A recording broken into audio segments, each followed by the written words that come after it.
Welcome to the first day of US Rowing Summer National Championships here at Lake Mercer in New Jersey.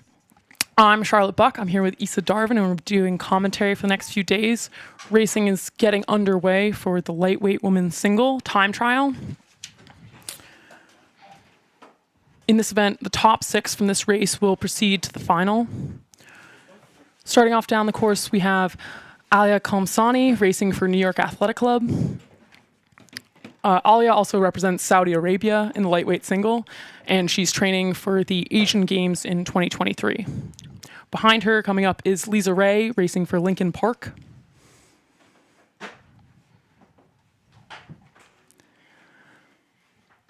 It's a beautiful day out here at Mercer. We've got a tailwind coming down the course. Looking like it's pretty fast conditions today. We'll see how the results roll in.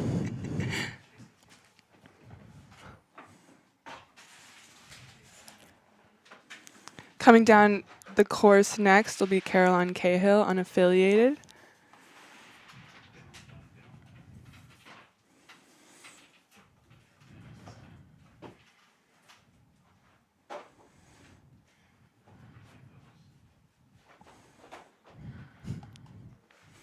Now we've got pretty big centers between these athletes. We'll see if we get anybody catching up to people in the time trials, but it's a pretty good chance people just will stay spaced out. If we see people catching each other, we'll let you know. Ooh, there we go, a nice shot up the course. It looks like Lisa Ray has overtaken Alia Khamsani. She's in the black boat with white oars coming down the course. Khamsani has green oars from Saudi Arabia. You can see a yellow M-Hawker shell. So typically what's supposed to happen when you're overtaken is that the athlete that is overtaking is given the right of way. So we'll see if that happens here. Behind Caroline Cahill, we have Mary Wilson from Vesper, and behind her is Mary Jones-Naple from Cambridge. Mary is just coming off from a really successful start of the season in Europe. She raced at World Cup 1 and World Cup 2, as well as the Bled International Regatta, and won all 3 handily. So she's certainly the rower to beat in this event. This is a trials event for the World Championship this fall in the Czech Republic. So all these athletes will be looking to win the event and represent the United States in September.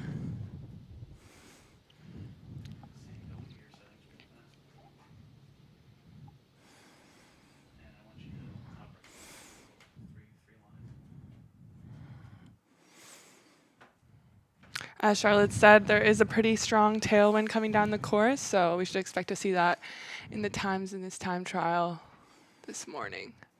Looks like Lisa Ray is pretty far ahead of the rest of the pack at the moment. Obviously, she started far before a lot of these athletes. Really nice, easy rhythm here. You can see her bow is just cutting through the water, not a lot of bounce. As a lightweight, obviously, it pays dividends to be very skilled and technical. You are at the same body weight as everybody else in the field, so you need to make sure your rowing is effective. She's getting a good grip in the water, getting in the last 250 of the course here.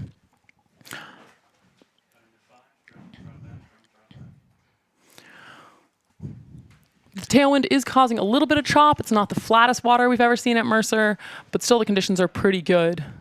Yeah, and that tailwind, as they get further into the race, the water will be worse. Hearing some cheers for Lisa on the course.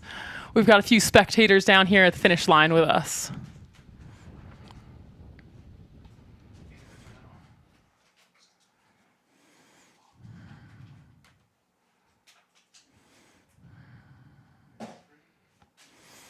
Looking really strong as she comes across the line as our first finisher for the lightweight women's time trial. We'll see how the rest of the pack finishes. We've got a big crowd coming down the course at the moment. Behind Mary Jones, we had Adriana Borson, Alex Morse from New York Athletic Club, Isabel Bagley from UVA, who will be representing the U.S. in the U23 World Championships this summer. And finally, to round out the field, we have Elizabeth Hinley, unaffiliated USA. It does look like athletes are getting a little bit of trouble in these last 250 with the tailwind catching up to them, and the water in the last 250 is quite bouncy. But it looks like we've got Caroline Cahill finishing up 7:02. On the screen now is Mary Wilson from Vesper bringing up the rate as she comes down in the last few strokes. Behind them is Mary Jones-Nabel, looking strong, long and strong with those blue oars from Cambridge Boat Club. We're heading back up to the top for the second time trial of the day. This is the men's lightweight single.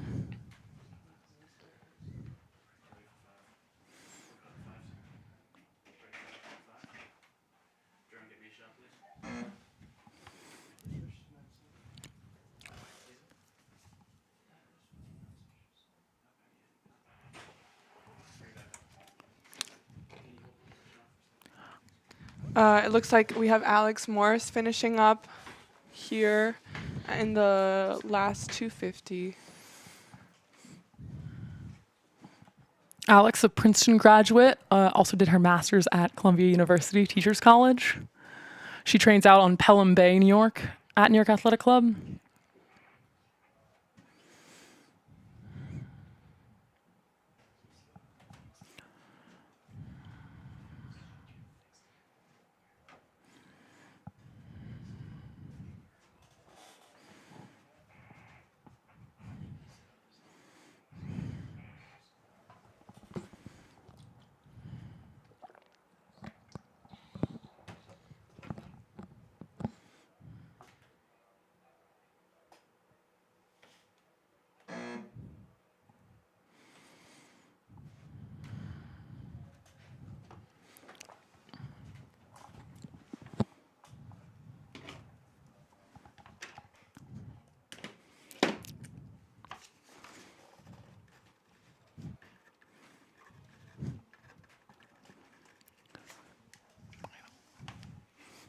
Bow 709 is Elizabeth Hinley finishing up the last 250, bringing up the rate, nicely pushing her bow along in this tailwind.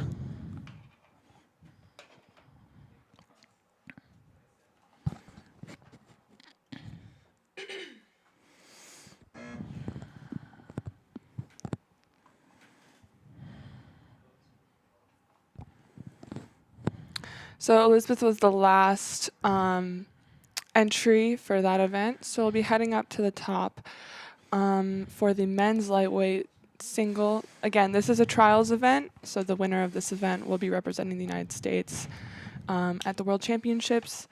Unlike last event, the top 12 of this event will be heading to semifinals, where they will race to go to the final. Yeah, we've got a few more entries here. A lot of people that have previously represented the United States.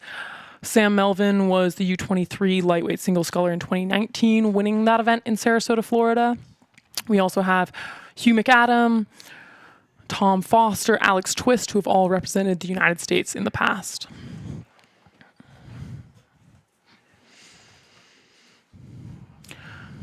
Rounding out the field is Jimmy McCullough, who just came off racing at the Poznan World Cup 2 and a training camp in Urba, Italy with some of senior team. He finished fourth in the B final at World Cup 2 ahead of a very competitive field, including Rio silver medalist Gary O'Donovan.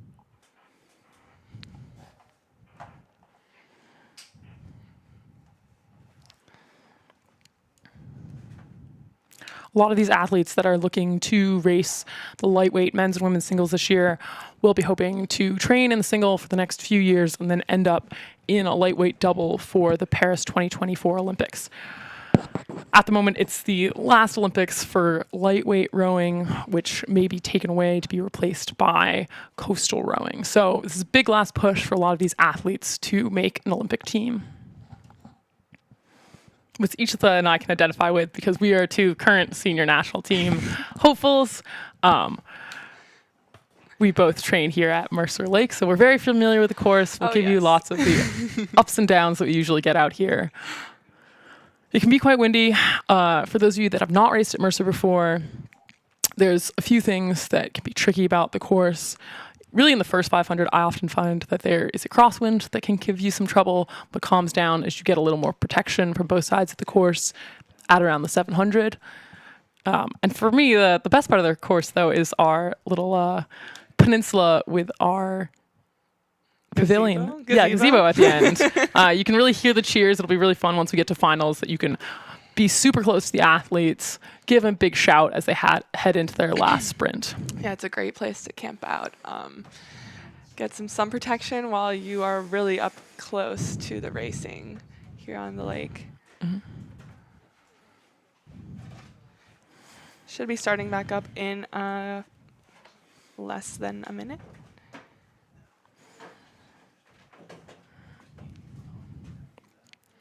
I should note that the way that we're structuring the time trial here, so is it odds go down one lane? Yeah. So the reason why they're heading down in two different lanes is the odd bow numbers head down in one lane, even bow numbers head down the other lane, and that's just to attempt to space out the competitors so that everyone can have the best race down the course. And as Issa said before, if there is overtaking, you want to yield to the outside to allow the overtaking crew to have the best water possible and give them space to continue on with their race. Yeah, in that first race that we saw, the lightweight single, there was some overtaking in the distance of the camera. It might have been difficult to see, but it looked like there were a couple crews overtaking each other, but hopefully if that does happen, it continues to happen without much trouble to either athlete. Luckily, we've got some great refs out on the course in launches. They'll be watching out for any activity and excitement that happens out in the course, and we'll try to point it out as it happens. No. Well, got a kayaker. Yeah, you know, you can watch the races up close and personal, get on the water yourself. Swim out there. It's, you know. Try not to get in people's way, but it's a good time. Oh, and here's a lovely view of our gazebo.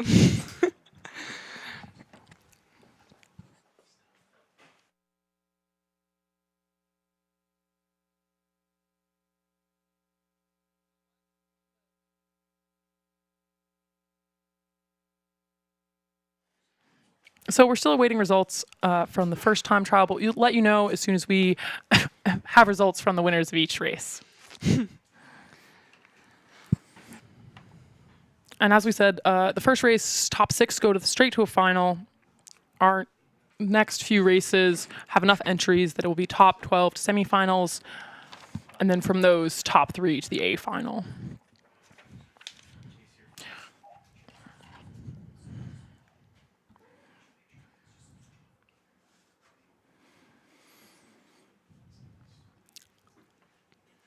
It looks like we've got some lightweight men heading down the course, coming through the first 500.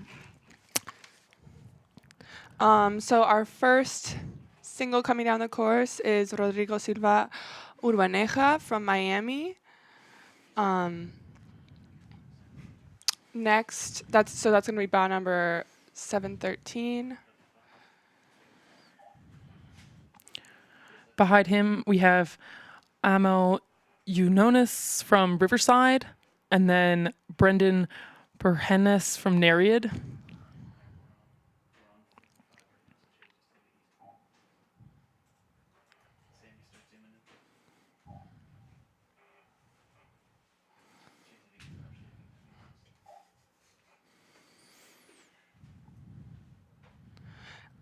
Next, bow number 716.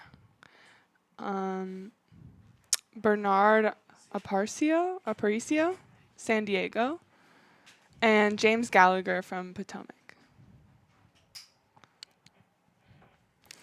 So we've really got people coming in from all over. California, DC area. Yeah, it's awesome. It's going to be a great race. We've got over 50 different events. And we even have a few international crews that have come off. West End from New Zealand is here, racing in the men's 4s and 8 event.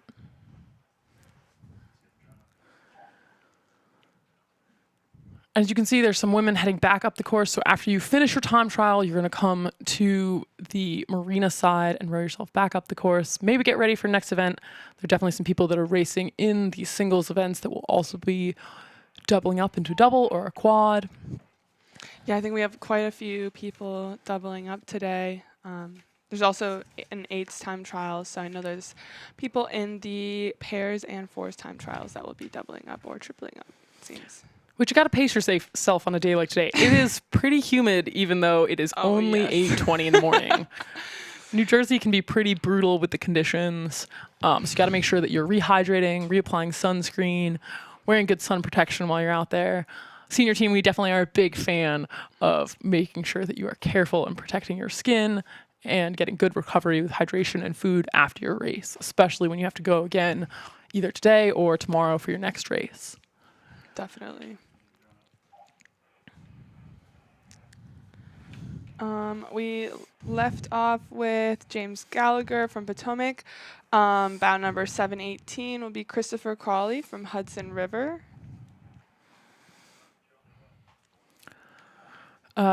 Behind him is Alex Twist from Riverside at bow 719. He's a 3-time senior national team member. Last time racing in the lightweight pair in 2019.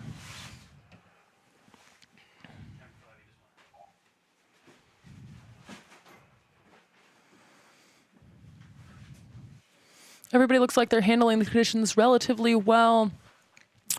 It's been a few little splashes of water as blades go in. It can be hard to feel like you can get a good grip sometimes in a tailwind. You have to sort of just relax and hang on. Often a higher rating helps. You can just sort of tap it along, see if you can just apply a little more pressure each stroke as you handle any bobbles that come up. Yeah, and that's really important too, just being able to handle any like small mistakes that might happen, not letting them take over the rest of your race. You know, it's a short memory situation kind of. And we see the blue and white stripes of Riverside on Alex Twist's uni.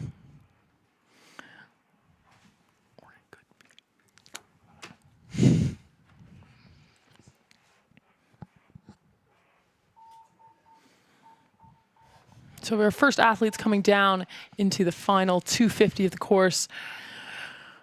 You can see that the color of the buoys changes. We turn into red buoys, and this gives a good indicator to the athletes that it's time to do your last little sprint, last little lift of rate as you come into your final 15 strokes of the race. Yeah, always very exciting to see those red buoys. It can be quite a relief sometimes, I have to say. Especially when you're racing a time trial and you don't have a good idea of how the race is going. You just got to push it up a little bump at the end, give yourself a little surge to the finish line until you hear that beep. So it looks like you guys on your screens will be seeing Amel. Yes, bow 714 coming down. But Rodrigo did just cross the finish line right here in front of us. Oh, okay. The good thing also about the last 250 here at Mercer, you get a little protection from both sides sometimes, but with the straight tailwind, you're really just going to keep feeling that puff pushing you down the course.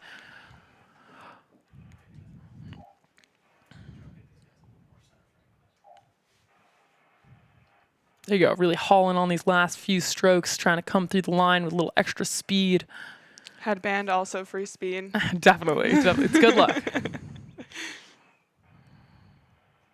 Okay, we got bow 715. Brendan Burhez from Nereid. Nice green uni.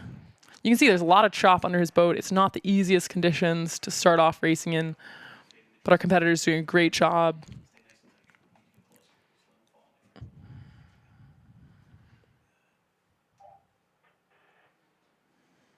Doesn't look like we've had any issues with like overtaking or anything like that this event so far. Everyone looks pretty spaced out.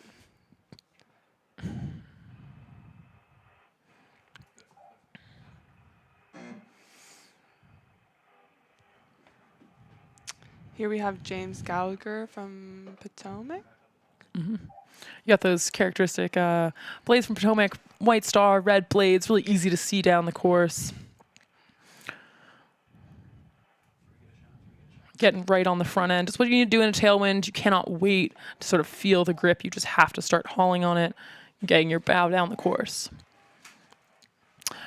Nice shot of Alex Twist here, bow number 719 from Riverside.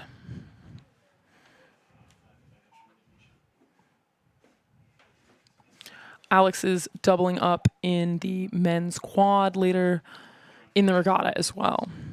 Light men's quad. And then here we have Tom Foster from Upper Thames. Bow number 720.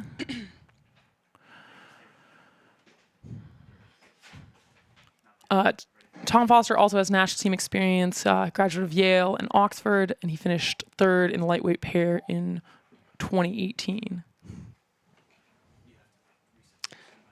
Oh, here we go. Oh, nice overhead shot. We got two rowers side by side. It means somebody's gaining. A nice overtaking here in the red shell. Looking very smooth, nice acceleration, good long strokes in this tail, not cutting off the back end. We got Hilton Park from OKC heading into the last 100 strokes, about to cross the line, bow 721. It looks like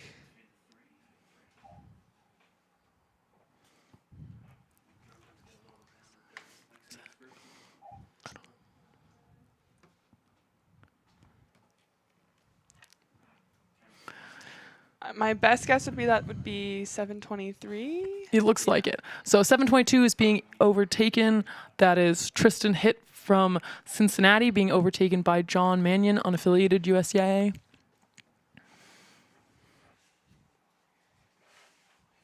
Really low stroke rating. Yeah, just nice power per stroke, just making efficient use of this water.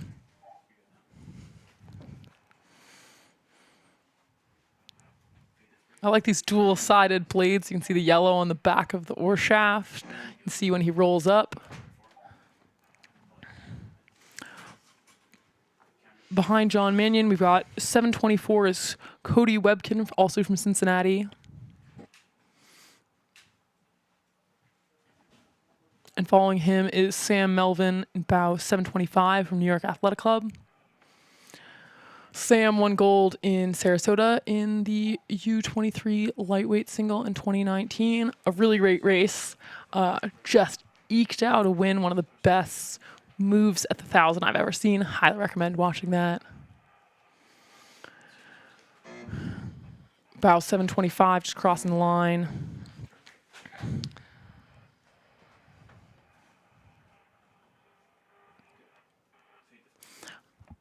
We've got Andrew Weinstein from Potomac.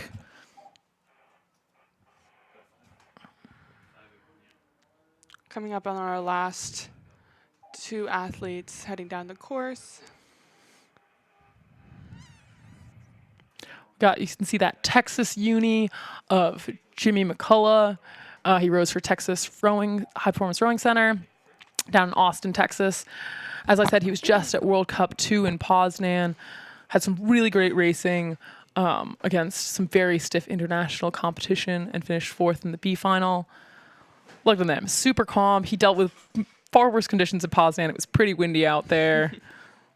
He's a very experienced athlete, a great training group down in Texas to help push the whole group. Making light work. Light work. Light work of it, lightweight single, super simple. Now we're going to be heading back up to the top for the next event, which is the women's U23 single time trial. Again, like the last event, this will be top 12 to semifinals. Unlike the last event, this is not a trials event. The U23 single has already been determined from this year. This is just bragging rights. Exactly. We could probably have a lot of college kids out here, get a little more racing experience, some experience in the single. A big switch from rowing 4s and 8s the rest of the year. Yeah, I think we can both attest to the fact that there's a lot to be learned in the single that can be applied to Absolutely. bigger boats, and vice versa. So it's definitely a great experience.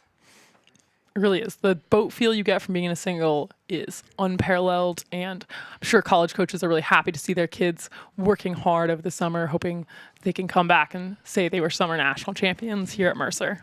And it's a nice little break from, you get to be in a boat by yourself, which is not something you get to do very often, especially in college. Yeah, fun little change of pace. Exactly. In this event, I do have to say there's a fellow Badger, as a as a Wisconsin alumni. I will always be cheering for them. So Taz Arafa is from Egypt. She has been training at in Vermont at Craftsbury, and she'll be in this event as well. That's as long as we're doing disclosures. I am a Columbia alum. I also, all the Columbia kids out there racing, get a big extra shout out from me, as well as I'm a New York Athletic Club affiliated athlete. But Issa and I won't let any of our own racing experience affect our calling for this week. We're really excited to see all crews do well, some competitive racing. I'm very lucky to have just come back from the Royal Henley Regatta. We saw some awesome racing there. There was quite a few photo finishes, made it super exciting coming down past Stewards. Had some great wins for the U.S. It was great seeing Kara Kohler win the single, and let's see who else. Michelle and Molly winning the double. Amazing race, just crushing the competition, as well as Megan Musnicki with Jess Morrison from Australia winning the pair in dominant fashion, I might say. Yeah, it was a really fun race to watch. They all were, honestly. Yeah, so if you haven't seen those, great racing to be watched on YouTube. Go back and watch it. Hopefully inspiring some people to go out and race really hard this week.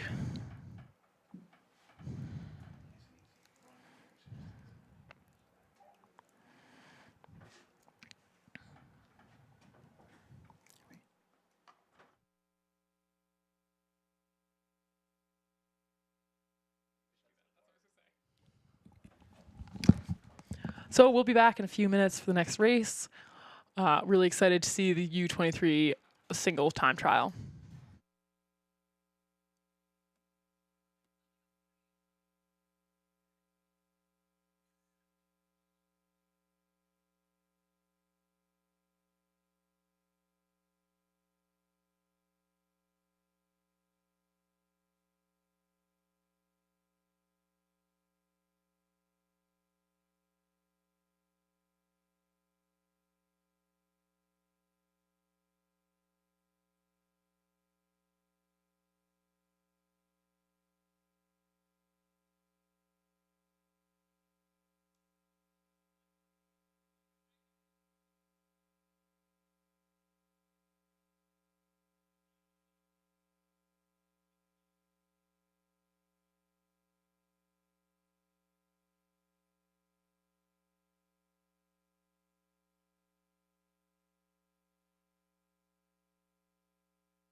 Do you want me to turn?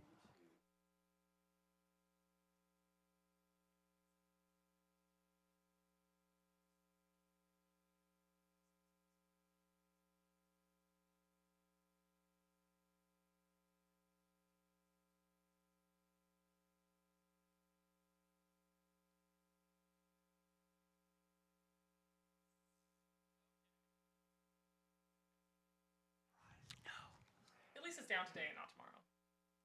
You just have to like.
And we're back.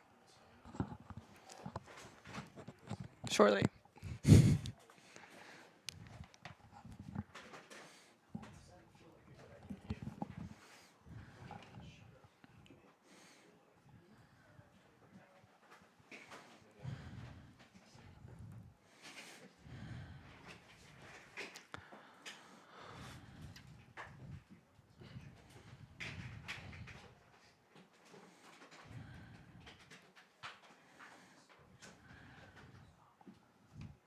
Oh no.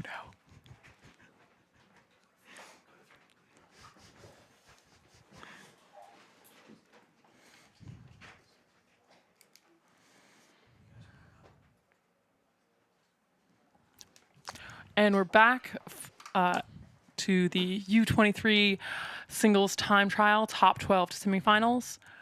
Unfortunately, we have to announce Here Now is down for the moment, and we don't have results coming in. We're going to try to get results delivered to the finish line tower, and we will let you know results of our earlier races as soon as possible. So you can see the athletes are crossing the 1K mark at the moment, halfway down their time trial here at Mercer. We have several athletes from OKC High Performance Center in Oklahoma heading down first. In bound 732, we have Annie Wertheimer. I'm not sure if I'm pronouncing that correctly, but she'll be heading down first. Next, we have Seelan Aglon from OKC and bow 734, Cecilia Plas. Again, sorry if we are mispronouncing your names. I know. I was gonna say DM either at Issa Darvin or at Sharbuck Wild on Instagram if we mispronounce your name, and we will correct it for future races. Yes, definitely. As you can see here, these three OKC athletes and their matching unis are heading down in quite a tight formation, just crossing the 1K, I believe. Yeah, they're about 1250 here on the course. One of the nice markers on the course for racing is actually the power lines cross at about 1250. It gives you a good heads up straight in the middle. As they go a little further towards the 500 meter mark, you can see that orange buoy off to the left-hand side of your screen is their marker for 500 to go. Now it does look like it's a pretty straight tail. My weather wind app that I use for Mercer says that it's a 9 mile per hour tailwind. So it depends on the kind of rower you are. Is that going to help you? Is it going to be a little too much and hurt you with a little instability? But if you can handle the conditions well, it's definitely going to give you a faster result. Yeah, head or tailwind, guys. Comment below. I know. I have to say, I started off as a headwind rower. I was a walk-on in college, and definitely the little easier time feeling the grip helped me out. Yeah, And I was like, I definitely. don't know what's happening in this tailwind. But as I progress as an athlete, I much prefer a tailwind. I would definitely prefer a shorter race some of the time. But Mercer can throw everything at you. It looks like over the next few days we're going to get a little bit of cross, a little bit of head, a little Really, bit of tail. yeah, really challenge these athletes to race in all conditions imaginable, which is honestly what Mercer does to us every single day. So, And it's great. It gives you sort of an advantage on one day, maybe disadvantage on another day. You can show your stuff if you're a better headwind rower, tailwind rower. definitely. I'm also really liking the different colored boats that I'm seeing. Very exciting. Looks A little easier to differentiate when you know what shell the person you're cheering for has, especially when we got 3 athletes from the same place. Can't really tell between those light blue and white unis from OKC.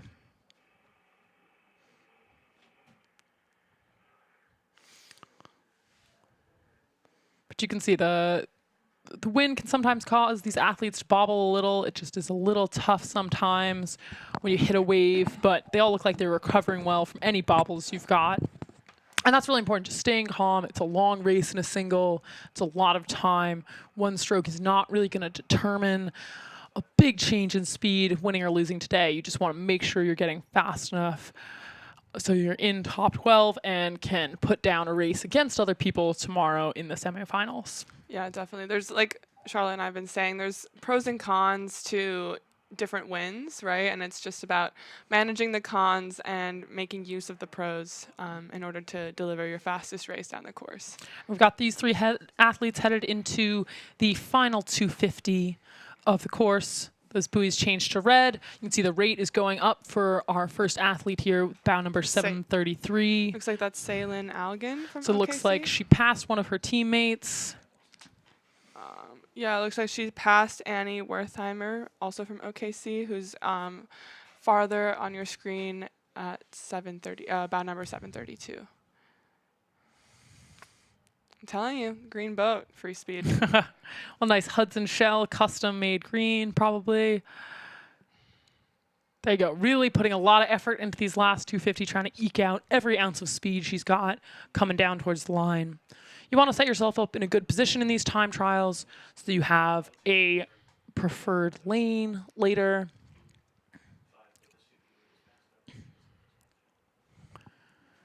And every race is a chance to get better. You can execute, you can learn from this, take it tomorrow. Definitely. Oh, looks like we have an athlete being overtaken on the far left of your screen.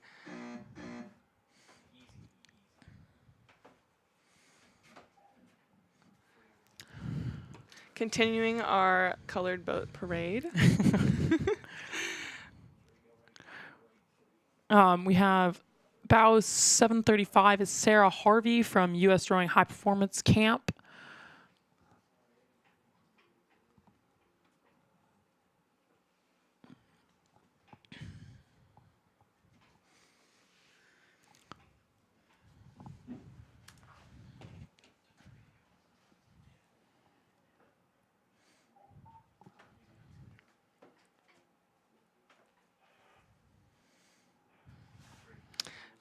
And then, yeah, here we have Sophia Craver from Great Bay. It's bow 736. Looking nice and calm. Nice low shoulders here in the wind. Yeah. Behind her is 737 Catherine Edwards, also from Great Bay, and 738 Olivia Schur. All these athletes got a bunch from OKC, a bunch from Great Bay. They're going to kind of know how they stack up against each other, but people can change in a race situation, pull out something different they don't normally execute in practice. So I'm sure they're excited to race each other and see how they perform here at Summer Nationals.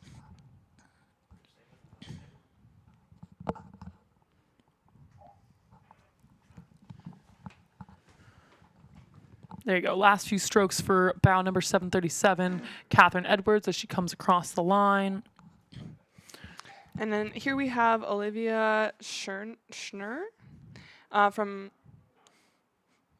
excuse me, that was Mikkel Alvis Mikel Alves from OKC is right here on your screen. In this light blue and white uni, Yes. white Hudson shell with bow number 739, and behind her is 747. Oh, maybe I might have seen that number wrong. Looks like Mikel Alves is really bringing up the rate here in this last 250, putting a little extra burst of speed to push out those last 250 meters here to the finish line. A lot of great effort here from her first race on Mercer. There you go, a little glance over her shoulder just so she can see the line coming behind her. There we go. Sometimes all you're thinking in the last 250 is just get me across the line. We got bow number 738 here. Olivia Scherner from Great Bay as well. Pushing it along down the course. Heading into her final few strokes to cross the line.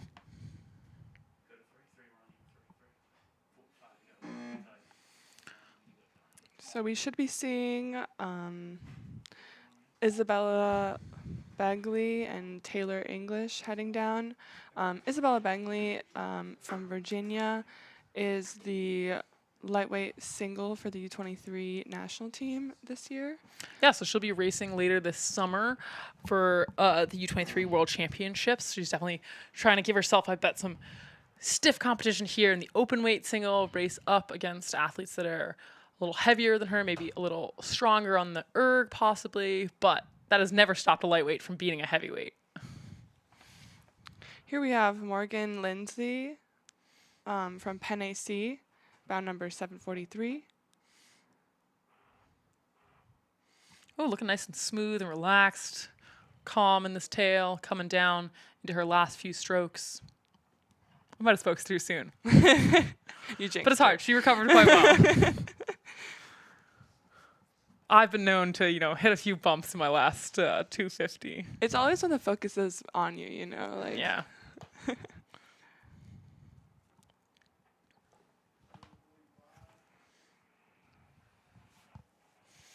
And if you're unfamiliar with our course here or rowing in general, you're watching your friend for maybe the first time, the big buoys are past the finish line. So you're going to hear that beep as they pass through the last buoys on the course.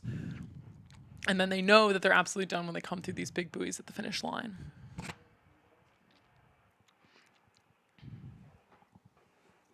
Yeah, it definitely can be hard to tell in the, excitement of racing. Oh, here we have Taz coming across the line.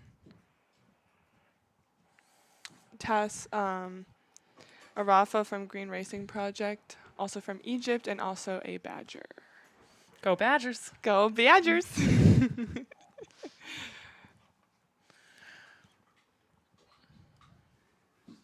We've got a Vesper athlete coming down the course on the outside. Some athletes, they can wear whatever unis they want, right? Yeah. We got Undine here, recognize those blades. We got Rachel Hetrick, bow number 747. Our final bow number for the women's U23 singles time trial for today. Nice and smooth, big layback here, pushing her bow. Oh. Ooh, slight little crab. So that's the problem. The water is a little rough here. You get a little stuck at the finish. Don't get your blades out cleanly. Got caught behind, but she recovered nicely. Bow 748. Not quite sure who that is. We don't have them on our heat sheet. Let's see. Kind of looks like Lainey Tierney. Look, it's a Dania Gopadovic from Vesper. Maybe a late entry is not on our original heat sheet here, but on our results page here now, even though we don't have any results rolling in, we'll let you know as soon as possible if the results are up. So you can see if you are on to racing tomorrow. Looks like we have one more athlete coming down the course. Yeah, we got our last few athletes in this time trial. Athletes can cool down at Mercer if they'd like. There's a little, we call it the hole down past the bottom of the course. It's another, not quite 1K down to a final big buoy. Do a few little laps, flush out that lactic acid. Yeah. Bow 746 is finishing up her race right now. Rebecca Butler from the Green Racing Project. You can see with the green oars. Yeah, the green Or and white green and striped white. blades. Yeah. You should know. Issa has Yeah. also represented Green Racing Project. And the classic Pinert, Yeah. which, if you've ever rode out of Craftsbury or been to Craftsbury, that's they have many, many boats. Like They do. that. Nice stable start. I Yep. had a few rows out in a Pinert. Oh yeah, love a good Pinert. Mine, I think, was purple. Ooh, I like very the purple nice. one, yeah. You gotta basically pick on colors. Yeah. When you get there, they're like, oh, what color do you like? Not actually, but I wish they did. I say I'm flippy. I wish I had a custom color, but I'm very happy with my blue and white flippy. Basic, but Basic, but does the job. Right, It's a yeah. great boat. Senior team is really excited to be racing Philippi's. We had a good yeah. time out in Poznan and at Henley with them. Got some fancy new deck decals with the national team logo. it's all about the flair, the design, If you look good, go fast. Oh, exactly. That's how it is. I've got a shot of these women coming back up the course, cooling down, maybe rowing pretty quickly up the course and hopping in either a U23 or open weight double or another boat class later in the day. Our next race starts down the course at 8:55, the U23 single time trial for the men. Like our last race, it's top 12 to semifinal. So people are going to be pushing pretty hard to make sure that they get into those semifinals.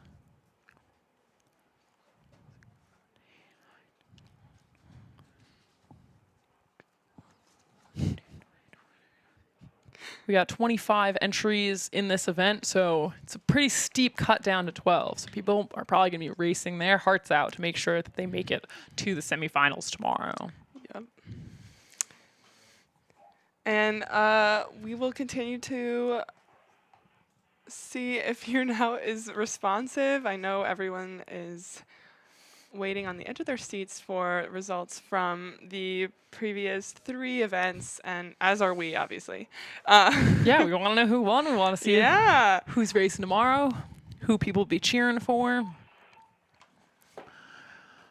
It's really great to have Summer Nationals back here at Mercer. I've been lucky enough to race Summer Nationals all over the U.S., Bethel, Ohio. Oh, Bethel, Ohio. A classic race course. Classic. The Cooper. But it's nice to have it in our current hometown for me and Issa here at Mercer, our adopted home. Nothing like Princeton, New Jersey. There is nothing like Princeton, New Jersey. Yeah, the humidity here really is something else. It is. I have to say, Bethel was pretty hot when we raced there, too. Lots of thunderstorms. Did you race there in 2019? I raced there, yes, 2019. I also raced there in 2019, but we didn't know each other. We did not know each other then. That's how you go. You go along in rowing, you meet new people, wonderful folks. Like, oh, wow, we were in the same places and never knew each other. But yeah, Bethel, Ohio, 2019 was very, very hot. I do remember that. Yeah, I raced the single. My doubles partner is out there on the course, Bridget Schodorf, shout out from Green Racing Project. Had a lot of fun with them. Yeah, raced on the Cooper in 2018. Nice. I guess it was also Bethel for 2016 and 2017. Had a lot of fun with New York Athletic Club one year and Vesper the other. Our very own Charlotte Buck, she's done it all, been everywhere. Bopped around to all the clubs. I mean, that's what you got to be as a high-performance rower in the U.S. You try it out, rowing with a lot of different people, see what works. Maybe one day you end up at Princeton, New Jersey, happily settled here for the next few years. Yay. But it's a good road. I am, a club rower at heart. It's how you make it here. So, yeah, red. Big yeah, red always for me.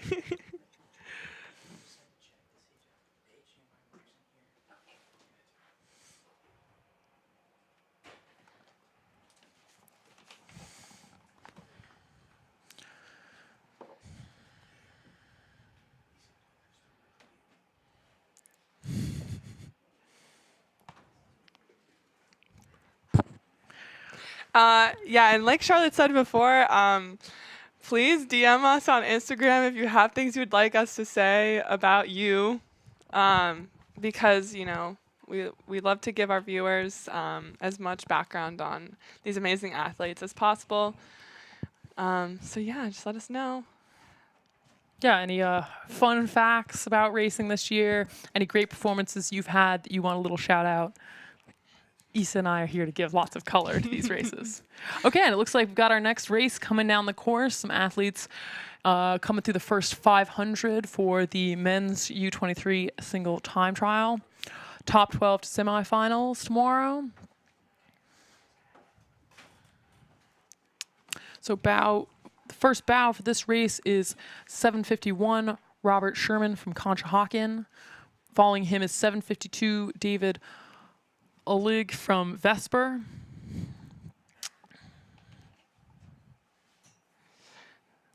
Next two bows heading down the course, 7:53, Hagen Ausman from Potomac, and 7:54, Braden Arthur from the GRP. Go Sprigs.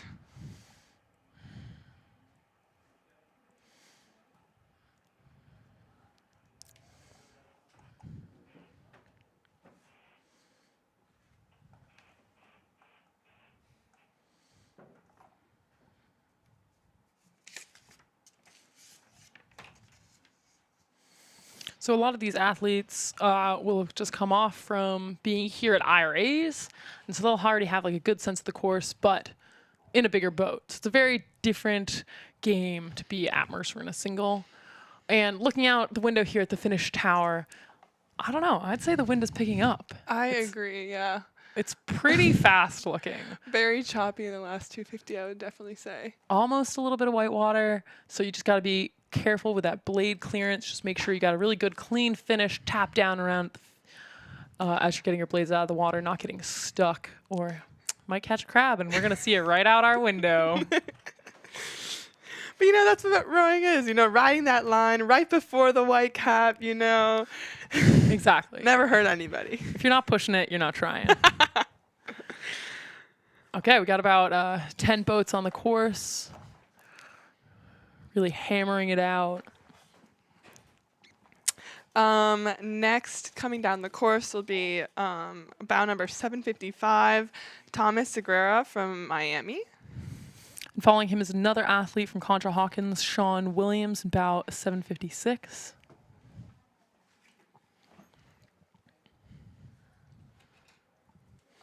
Yeah, this event's really cool. We got a lot of states represented, and by a lot, I mean, A big handful. more than normal. More than normal.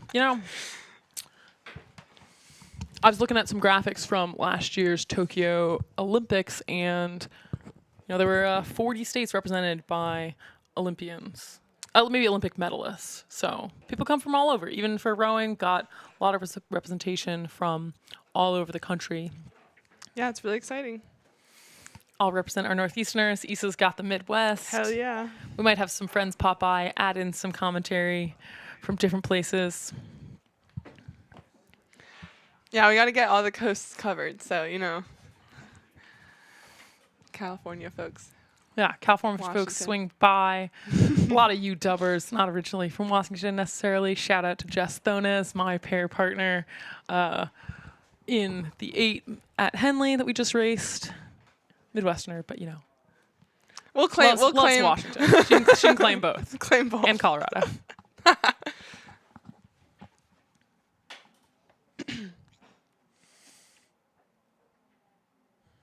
There you go. Nice smooth rowing from this Conshohocken athlete in the yellow top of his unisuit in the yellow Empacher.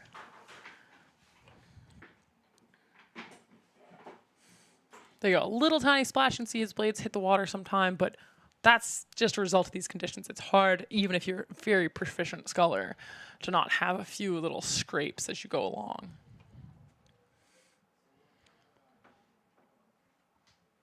You can see those red buoys right behind him. He's about to enter the last 250 of the course.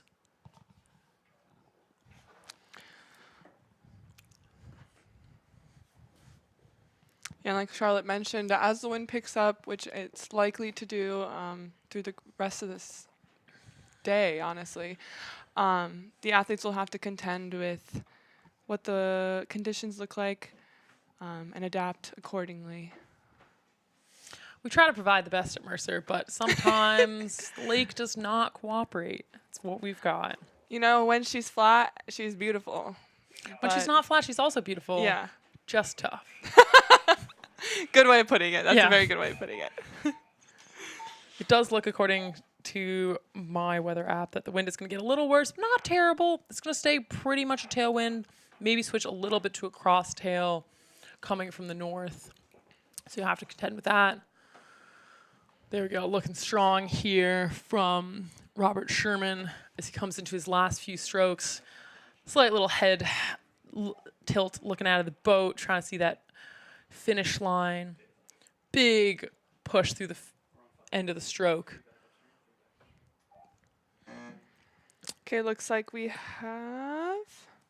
What we see on the top of your screen, I'm assuming that's Braden Arthur with the Craftsbury Belades and Uni. And in front of him in the M Pocker is probably Potomac sculler Hagen Ausman. Bow number 753.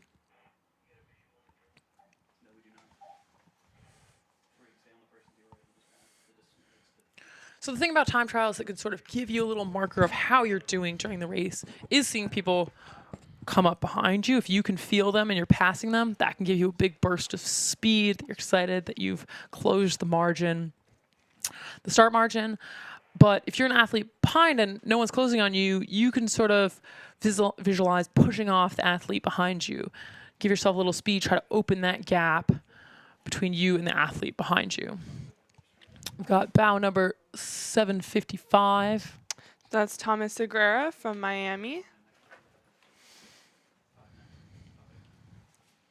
Also in the last 250.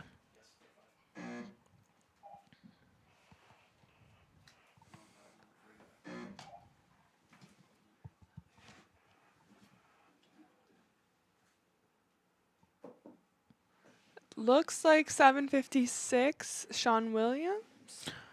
From Conshohocken Boat Club in the Hudson, white blades, white Yeah. boat, white unisuit. All white, everything.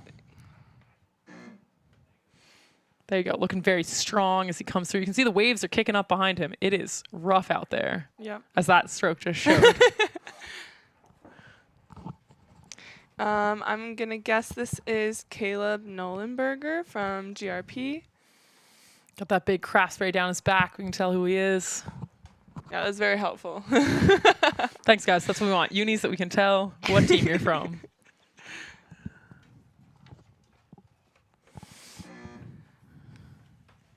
Craftsbury athlete entering the last 250 as those buoys shift from yellow to red.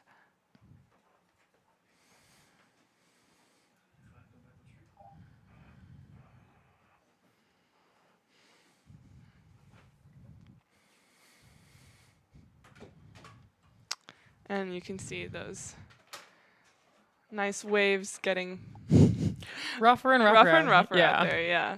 And what's also tough is because it is a tailwind, at the start, the water will definitely be a lot better than the finish. So basically you're racing and like the water's getting progressively worse. As you're getting As tired. as you're getting more tired and heading down the course. So yeah. That's bow number 759, which is Cameron Kumajai?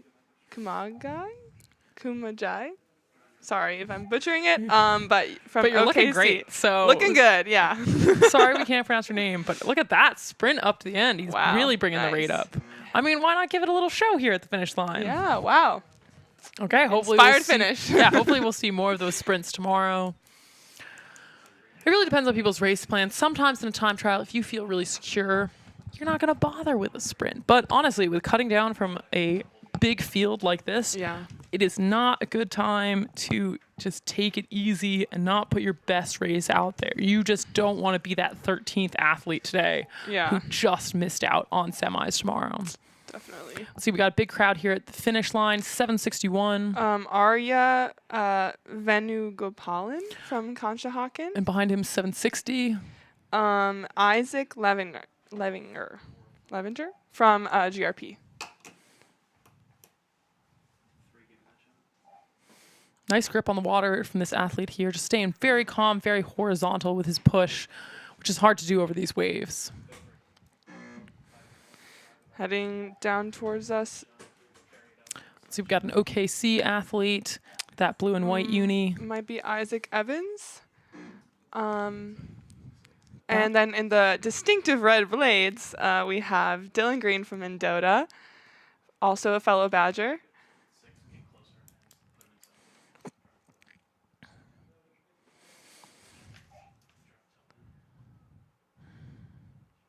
There we go, got some really nice blade clearance here, sailing right over the waves.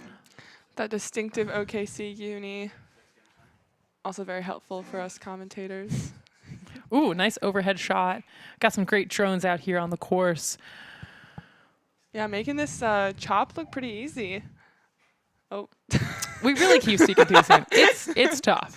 It is very tough. He's slightly riding the buoy line, but there you go, riding himself back into the center of the course. There might be a bit of a cross that sort of pushes athletes over. Yeah, it does look like a lot of athletes have been having trouble with that. But some really good blade work after he recovered from just a slight off-stroke, which we've seen from pretty much everybody. There you go, big push. You can see a little more surge as he gets into this final part of the race.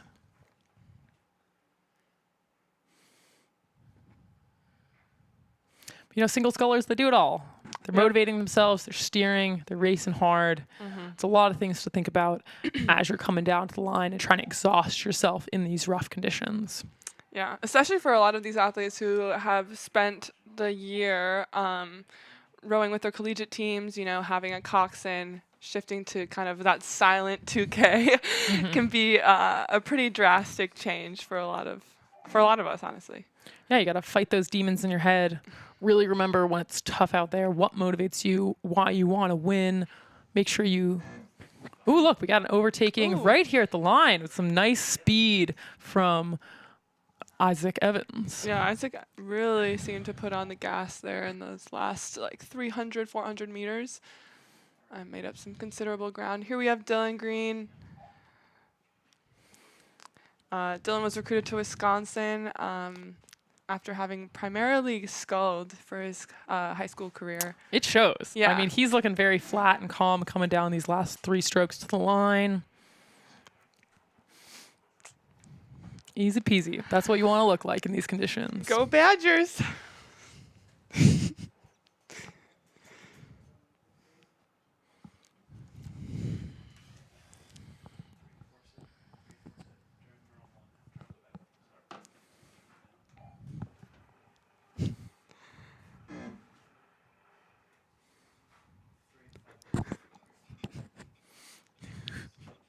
It's got another bow crossing line. It's blue and white blades from Great Bay. 768 Aiden Taylor.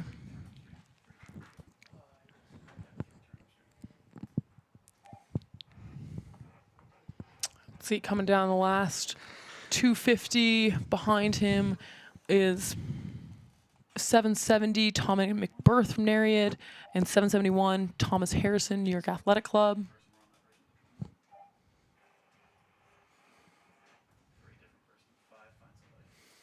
Let's see, it looks like this is 770 New York Athletic Club in the M. Hawker shell.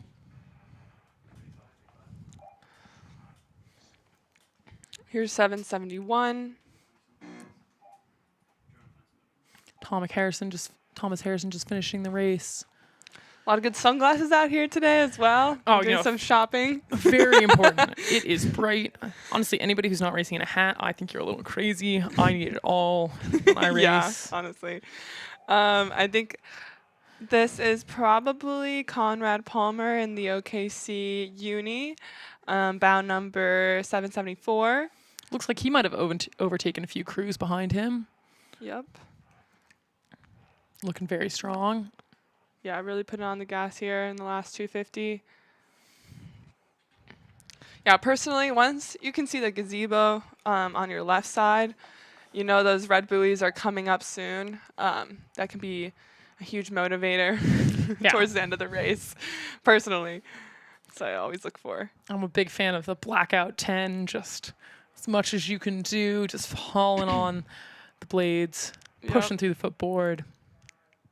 Like Charlotte mentioned, it does seem that like there's a slight cross, or I don't know, some athletes having issues on the on the buoy line, but it's not going to stop Conrad here. Yeah, there you go. He's crossing the line. Got a few boats behind him. He looks pretty happy with that performance. Pretty tired, though. It was rough. Can't tell exactly who's behind him. We have bow 772 is John Michael Hathaway from TBC, and 773 is Gianluca Fushi-Walco from Conshohocken. And the final rower in that race was 775 Raymond Sanders from Oyster Bay Community Rowing. Looking back up the course, it's past 9:05, so we've already got the start of the women's single time trial. Yeah, we can see those distinctive Orion blades. Yeah, very nice. Very And nice. our Vesper athlete coming up, Emma Tierney, bow 779 to start off this time trial. Ooh, nice overlap already here from Cicely Madden from Cambridge, bow 780 in that dark blue uni in the Empacher shell. Cicely was in the quad for the Tokyo Olympics last year. She's pretty used to sculling. I'd say she's pretty good. You know? Not too shabby. Not her first time down this racetrack.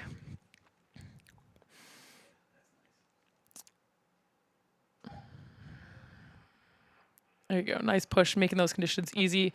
Definitely you can see Cicely is overrating Emma Tierney, just getting a little more strokes per minute here coming down in the last 250. Just give her a little burst of speed to make sure she makes it into semifinals tomorrow. There we go. Our first two athletes through the line. Some good solid racing here in the time trial. This is really exciting. Yeah, it's really fun to be able to see sort of some competition, even when sometimes, time trial is just one person going down after another. Yeah. But it's pretty significant to make up these gaps in a single, especially if you've caught up with somebody else. Oh, there we go. It's got some results coming in from the U23 lightweight single. Our winner is Isabel Bagley from Virginia. As we said, she is going to be representing the U.S. in the lightweight single this year at U23 World Championships. So I bet she's pretty excited to be starting that off with a win. But straight behind her, very close, under a second behind, is Julia Batson from Green Racing Project. Go Spriggs! Third, Taylor English. We've got a few more Green Racing Project rowers in the top 6 for the U23 women's single. We've got bow 782 coming down the course. So that's Grace Libin she's unaffiliated, but rowing with Potomac Blades. Looking great there. Ohio State grad, if I'm not mistaken. The Ohio State. The Ohio State University. My apologies. Yeah, to any Ohio State alum. They got that trademark. Go Buckeyes. Got bow 783. This looks like Josephine Konopka from Vesper. Again, hit us up with your pronunciations, please. It looks like we have an OKC athlete to your right, an Orion athlete to your left. Just telling that from the OKC uni and the Orion blades. But as soon as we can see their bow numbers, we'll give you some more information.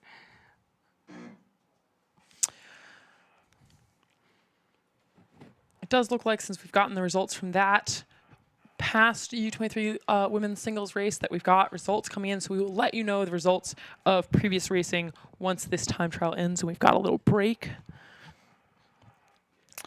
Probably no surprise to anyone. I can give you a little hot take already.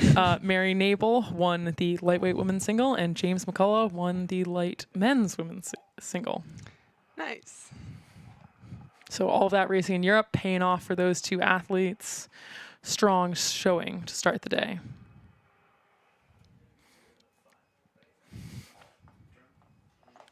Got bow 7 87 coming down a little bit over the buoy line, but seems to be the problem we're having with a lot of these athletes. They're getting pushed over to that starboard side.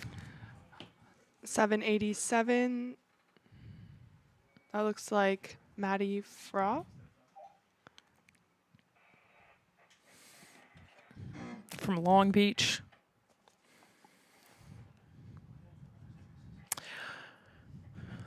Bow 788 is Marielle Corbett from OKC.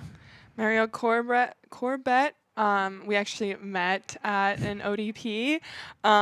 She went to Notre Dame and then finished her 5th year up at Texas. So we do have a national champion on the course. Hook 'em. Hook 'em. And we got our results from our men's U23 singles race.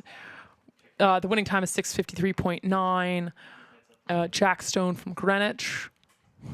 Some pretty good times out here on the course, some pretty good groupings. And second place, we have Dylan Green from Mendota Rowing Club. Go Badgers! Isa isn't biased or anything, but good racing from all crews. Second place. 2 Conshohocken rowers in 3rd and 4th place. Raymond Sanders from Oyster Bay in 5th, and Braden Arthur from Green Racing Project in 6th. Go Sprigs. There you go. Bow. Back to Bow 788 from OKC. Oh, yeah, this is Marielle. Looking Marielle good. Corbet. Definitely you can tell, like, it is rough. The waves come up and down on the outside of her shell. You can see it's not a simple day to be rowing out here at Mercer. No, not at all. Everybody putting in really good work, trying to put themselves in a good position for tomorrow. Looks like she might be just being overtaken by the bow behind her, sneaking up here at the bottom of your screen, 792, chasing her down. Savannah Brija from Orion. And a former bomber. Go Bombers from Ithaca College.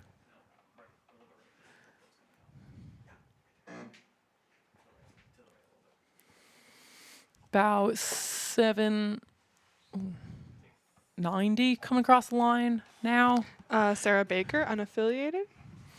Got another GRP athlete coming down the track. That looks like Hannah Fitz, potentially. In her last 250 on the course. There you go, taking it up. You can see she's rowing really nicely over these waves. Good clearance of those blades as she's coming back up to the catch. Hannah's awesome. Hannah is a GRP athlete, having rowed with actually someone who's also on the course right now, Samantha Serafin from Riverside at NSR's, NSR2 in the double. As we'll see, a lot of these athletes who are in the open women's and men's singles will have raced at NSR1 or NSR2 this year, either in the singles or the doubles. And we'll probably have some people switching back from sweep. You know, Issa and I have definitely both done that, of going back and forth between the boat classes. But Hannah's looking very smooth here at the finish, bringing Very up the smooth, rate, yeah. cleanly cutting through these waves here. Go Spriggs. Looking good. Got a few more people taking up the rate here in this last 250. It's going to be a competitive field, so you want to make sure that you're in a good position. Bow 797. Lauren O'Connor from Orion.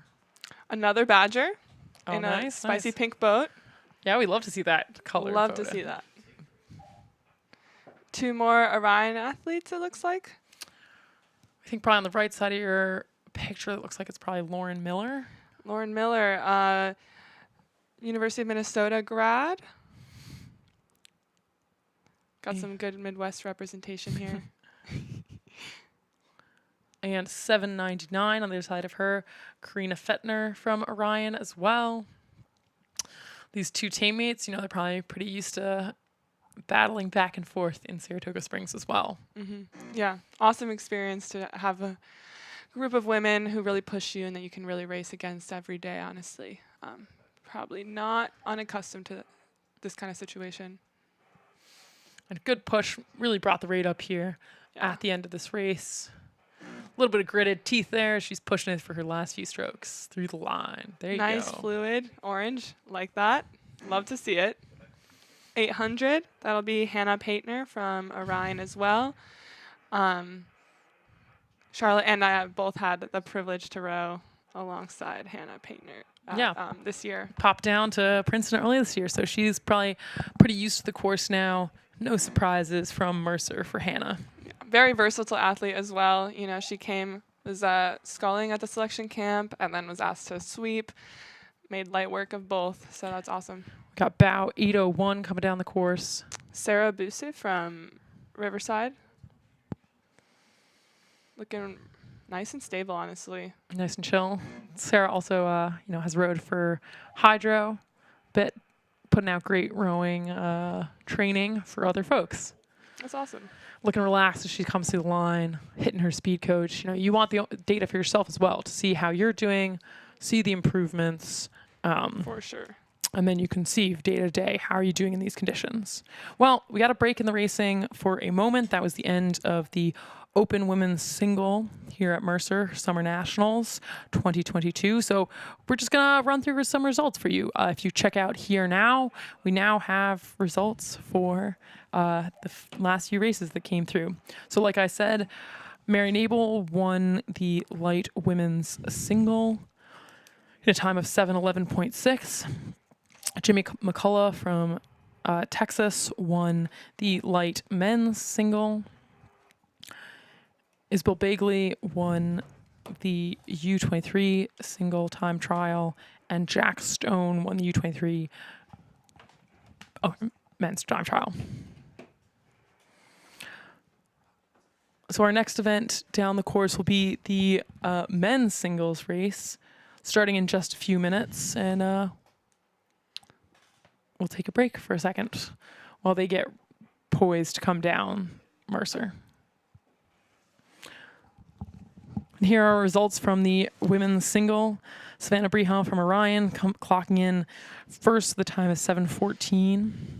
Behind her, one of her teammates, Lauren O'Connor. Go Badgers.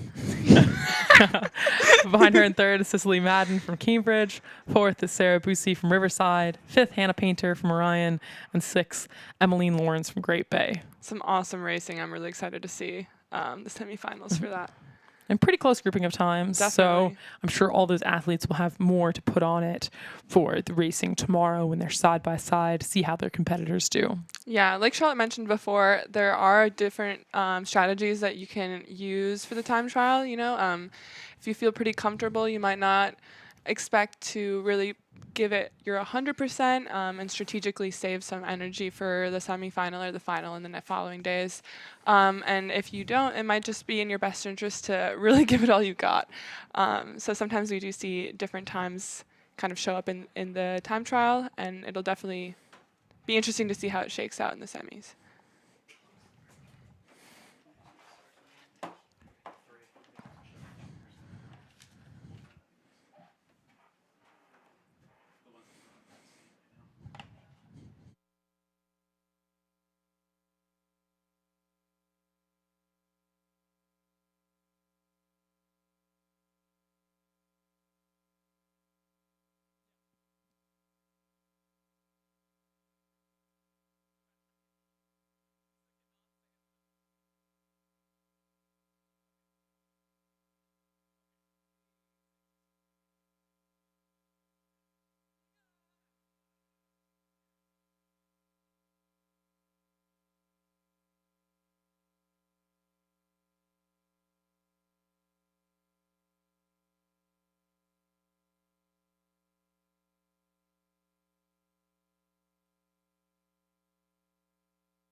And we're back with the open men's single for Summer Nationals here at Mercer.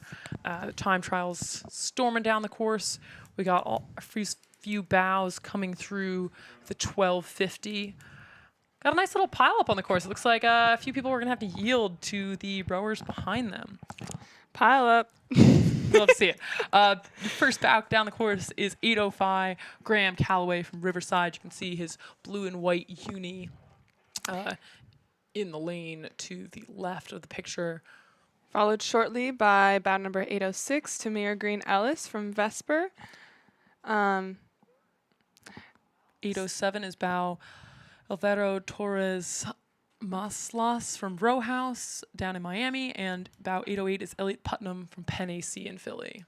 It looks like Penn AC has overtaken Vesper there in that right lane. Really hammering it out, riding the buoys a little, but you got to do what you got to do to get ahead. Very true. Looks like Graham is going to have to yield to the rower from Row House, Alvaro Torres Maslas. There you go. You see him going out into that outer lane. That's what you do.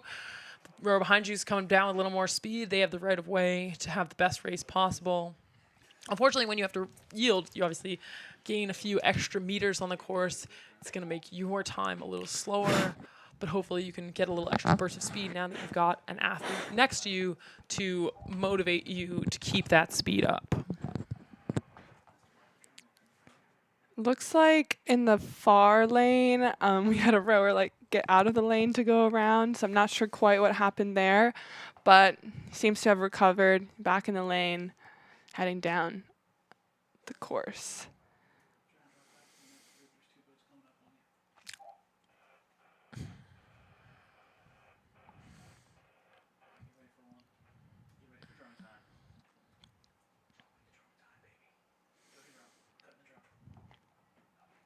Here's a nice shot. Really nice overhead. It's turned out to be a beautiful day here at Mercer. Blue skies, humid as can be, but these athletes making the best of it. Yeah, when you're already sweating, to keep working doesn't feel like that much more sometimes. That's the way I try to think about it, It's like, I'm already sweating, already hot. Might as well get a little hotter. There you go. Do the best you can. You can see probably heading about 400 to go right here. This athlete just passed the gazebo. You can see the flag at the gazebo is a pretty good indicator of the wind. It's whipping around there. Mm-hmm. Oh, I like this row house athlete. Has his little rear view mirror on, but he's in front, so he doesn't have too many other people to look at behind him.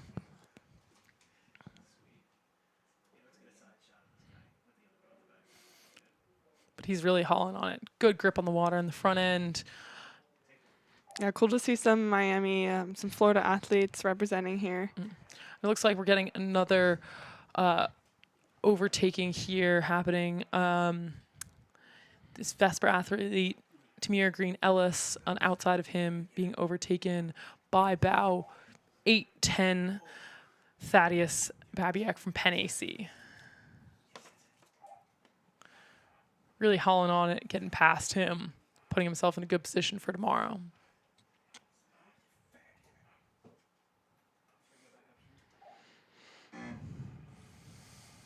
Looking around him a little bit, seeing those red buoys pop up pretty soon. Put his last little push of speed on. Yeah, Thaddeus is also second at IDR, the Independence Day Regatta in Philly, which was last weekend. Some great racing there as well. Yeah, probably taking his experience there in a single and applying it here. The Schuylkill can have some crazy conditions. Mercer can't beat it most of the time. We don't really quite have the current ever. Or the turn, right? Or the turn. I'll stick with the straight lines. Yeah, this must be a game changer for straight course, No current. But training at Penn AC, you're probably pretty used to it. We have bows 812 coming down. Gregory Davis, unaffiliated USA. And I can't quite see who the bow next to him is. Could be 809 Evan Meadows from Undine. Yeah, it looks like those Undyne blades. He's riding the buoy line. He maybe had to move out of the way of somebody else. We've bow 8-11 coming down. Thomas Pfeiffer from Penn AC as well. There you go, looking calm and relaxed. Pushing through this last little part of the course, heading into the red buoys. There you go, bringing up the rate a little, making sure to put himself in a good position for tomorrow as he comes through the line. Ooh, got pretty close here between 8:12 and 8:06. So the 8:12 will be Gregory Davis, unaffiliated, and 8:06 will be Tamir Ellis, Green Ellis, excuse me, from Vesper. There you go, really hauling on those last few strokes, doing what he can.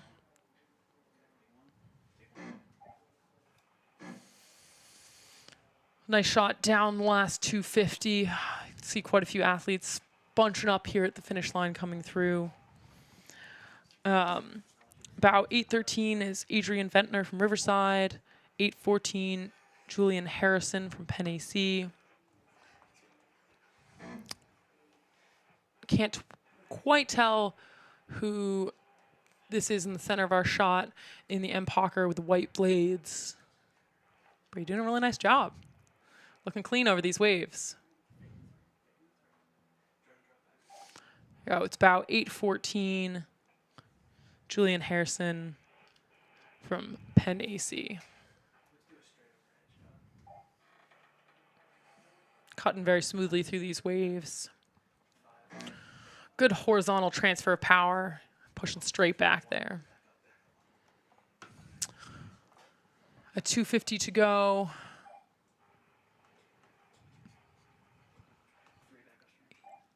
Looks like 8:15. And that'll be Jessen Groenendijk from White Marsh. White Marsh. Sorry, we definitely butchered your name. Sorry. We really tried. And 8:16, Zachary Petronic from Pittsburgh. I think the plan is I'm just going to start going up to people tomorrow if you're in the semifinal and be like, what's your name? Got to send me pronunciation, please. There you go. Pushing through the line. 8:15, Jessen from White Marsh. Coming down next will be, that looks like Webster Thompson from, No? I don't know. Is it him versus Luke from Craftsbury? We got a lot of Craftsbury athletes out in the track. Yeah, I did get a submission from Webster and Luke via Instagram DMs. They would like everyone to know they are best friends. Aww. Well, looking great in that Ferrari. Oh, that's definitely Webster. Okay. I mean, making light work of it, though. Making that light is work. Smooth Ferrari rowing here. Luke wrote in for Webb that Webster is his adopted twin brother. Has logged over 1,200 hours of training on the popular online game Defense of Ancients 2. Since his move to Green Racing Project in 2020, Webster's achievements have included a win at the 2020 Head of the Charles Champ Double. Nice. Racing the pair with Olympian and ACRA co-founder Tom Pesic, and being an integral member of the Vesper Chess Club. So, lots of achievements heading down the course in that Ferrari. A man of many talents. And here we've got bow 821 from Crescent, Casey Hauschel. Looking very nice, very upright in this wind. Very clean finishes, just pushing the water right away from him, releasing nicely, bringing up the rate as he comes into his last few strokes. Great overhead shot of this Potomac Boat Club athlete coming down. Thomas Kolnick, bow 822.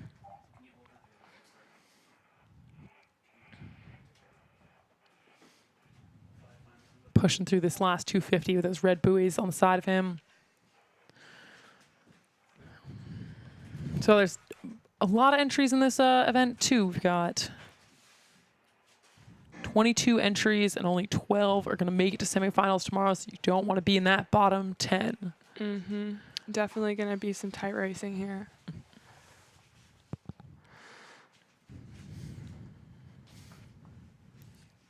Great shot back up the course. With the last few bows coming down the track.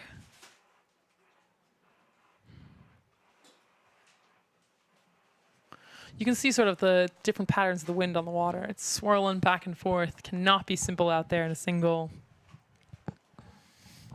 Everybody making it the best of it, putting down a good first race here on the Wednesday of Summer Nationals.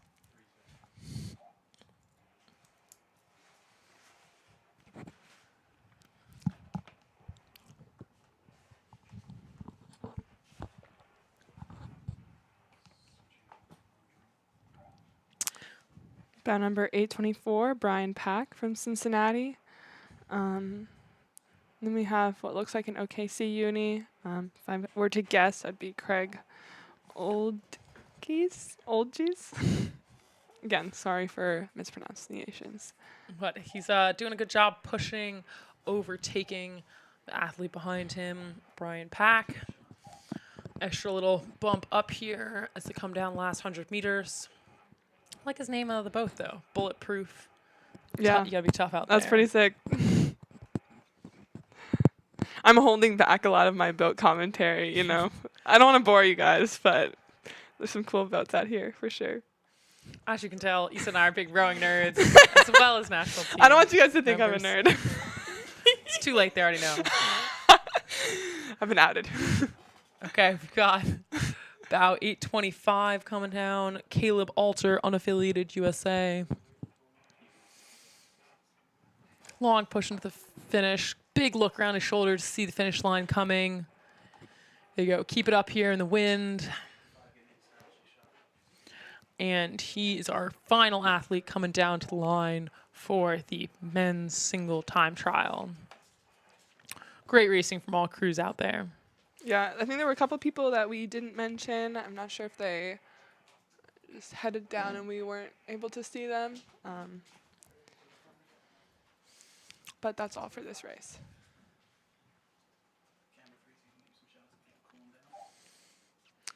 And we've got a few more minutes till the next race, but our next race is the men's U23 lightweight single time trial.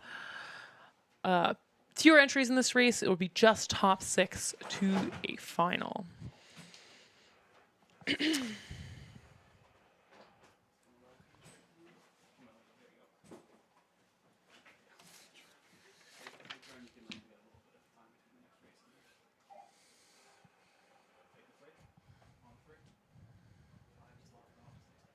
Got a Riverside athlete just cooling down on his way back up. Get all that lactic acid. To me, that's one of the hardest things is when you got a short racetrack, unlike here, you come through the finish line, you just have to stop. Mm-hmm. It kills me. I am very much a please paddle right after racing. Can't relate. And here are our results from the men's single. With a winning time of 6:46.0 is Gregory David, unaffiliated USA. And coming up under a second behind him, Alvaro Torres Macias from Row House. Third is Mark Kuvenhoven from Penn AC.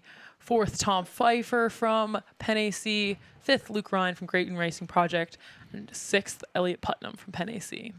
Shout out to Mark Cowenhoen for being third at IDR, and Luke Ryan from being best friend of Webster Thompson and owner of Ryan and Butter Nut Butter. Excuse me. And we got 3 minutes till the start of the next race, and we'll just take a break and see you when the men's lightweight single comes down, Mercer.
And we're back with the men's U23 lightweight single time trial.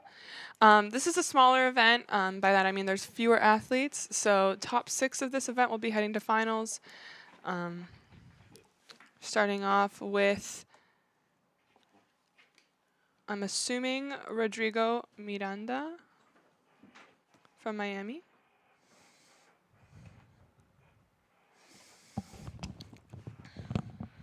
I can confirm that once we get a view of his bow number. We're looking nice and long here in the first 1K of the race.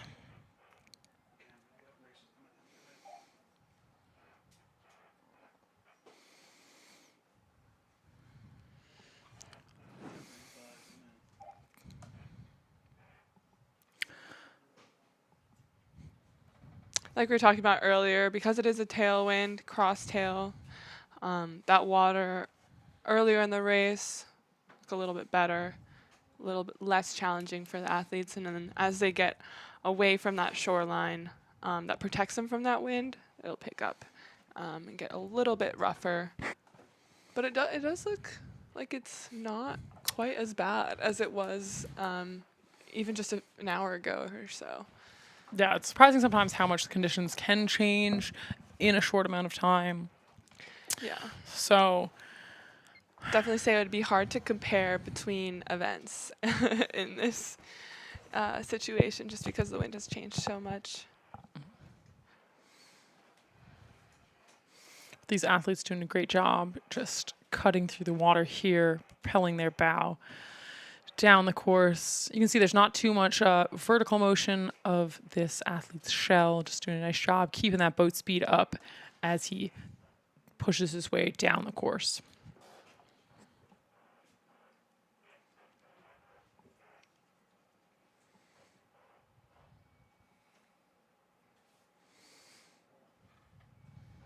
Not going to get really good angles of their bow numbers here, but it's a great shot of their rowing, which is honestly just as important, if not more. And a great credit to this athlete that staying very centered in the line. One of the nice things is you can see from an overhead shot like this, the way that he's been cutting through the water, staying very straight, not having the same challenges some athletes have been having with the crosswind pushing them into the starboard buoy line. And we can see it's 8:31. Looks like it's 8:31. Rodrigo Miranda from Miami. Next to him to the right is Sandro Gardella, about 8:32 from Row House.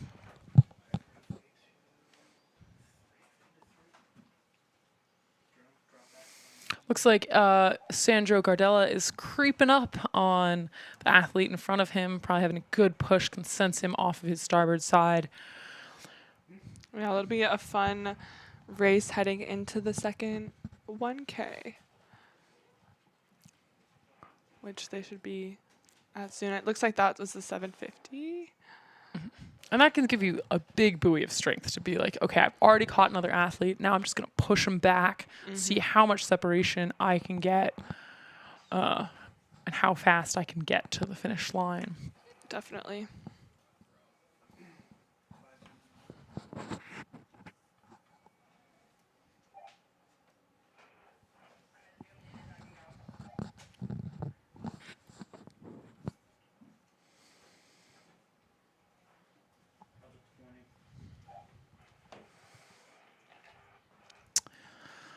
So this is our last singles race of the morning, and then we move on to pairs. An equally challenging boat in a crosstail. You've really got to make sure you are in tuned with your partner there. Have some smooth rowing over these rough conditions. For sure. It does look like these two athletes are staying pretty close to each other. So that can be a great push from about 8:31. You have this person next to them. You are not going to let them break you. You are not going to let them pass you. Really help you have a good second half of your race. But it does look like Sandro Gardella is bringing up the rate, pushing. He had a little look over his left shoulder. You can see that athlete next to him as they come into the last 250. Maybe wants to just make sure he gets his bow ball out and head and come over the line first. Yeah, Rodrigo's done a great job of holding him off. They're both staying pretty composed. I'm sure it's a huge motivator, though, to have another athlete next to you, despite it being a time trial, obviously. Looks like they're both kind of looking over their left shoulder, trying to see where they're at and how much is left. There you go, right neck and neck. This is really great racing, pushing each other even in time trial. Rodrigo Miranda is really holding on. He is not letting this other athlete pass him. He's making sure he can still stay ahead. Though it does mean that Sandro Gardella has made up a lot of time and come back on this other athlete, but managed to not get a chance to overtake him. Yeah. Looking back, we've got George Drago from PNRA Mercer. So it's his Hometown. home course. He knows what he's doing out here. Very used to the conditions and everything that Lady Mercer can throw at you. Yep.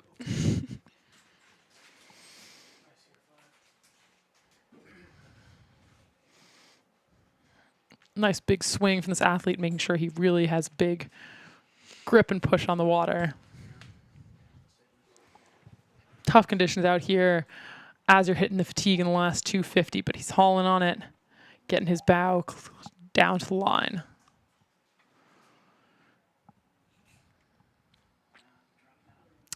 Beautiful overhead shot here from Daniel Ward, bow 835, Contra Hawken. Coming into this last 250 of the course.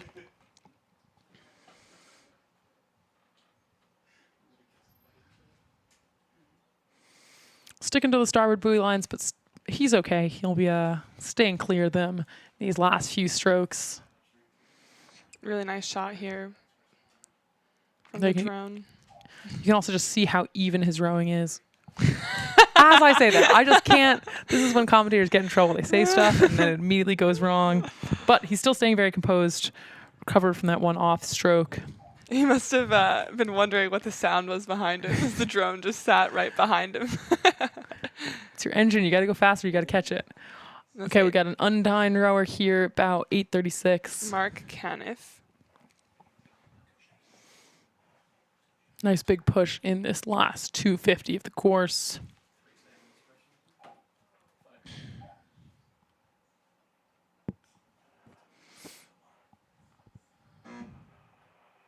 There he crosses the line there. Nice work. Get to relax. You can see how much the tailwind is pushing the athletes. Even after they have stopped rowing, passing through the finish line, their boats keep sailing on. Heading down the course now, this is bow number 837, Javier Roman from Miami. Ooh, getting chased down in his lane. Getting chased down by possibly Pascal Evans from Undine. Yeah, it looks like you've got those undine blades. A little bit of yellow and blue striping. Which means that he may have overtaken a few other crews off in the other lane. A little bit over these starboard buoys, but he'll be okay and cross the line.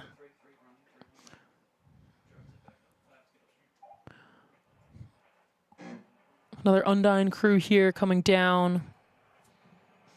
It looks like 840, Elias Diabs.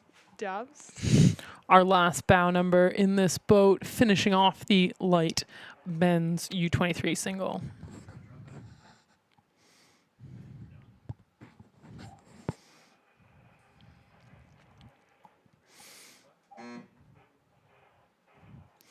Bow 838, just finishing Andrew Cawley from Potomac. And we'll head back to Elias for finishing up this event here. His last few strokes to the line, staying strong as he crosses, looking out for that buoy line. Head back up to the top. Our next race is the U23 women's pair time trial. This event, top 12 will head to semis. Probably will get started here shortly. But a nice long view of the course. You can see those rippling waves all the way down the 2K stretch here. Does not make it simple, but some fast conditions if you can take advantage of them. Yeah, it's a beautiful shot. It really shows you The beauty of Mercer County really out here. Honestly, yeah. And you can see those for markers for the course, if anybody is watching this racing either later today or tomorrow, you can see those power lines crossing at about 750. I always like that as an indicator because I tend to not look out of the boat ever. I do not like looking to my left or the right, and it's a lot easier to just look straight ahead of you, see those power lines up above your head crossing, get ready for your sprint and go. Yeah, personally, I always feel the peninsula, which you can see right here on the left of your screen. When I feel that kind of the shore come in, I know I'm close to 750. But it gives you a nice indicator. Yeah, for sure. I've actually never noticed the power lines. Wow, okay. I mean, no, but Issa, like you are newer-ish, but I've only rode on Mercer since about July of 2020. I started at the training center. I should be more cognizant of the things around me, maybe.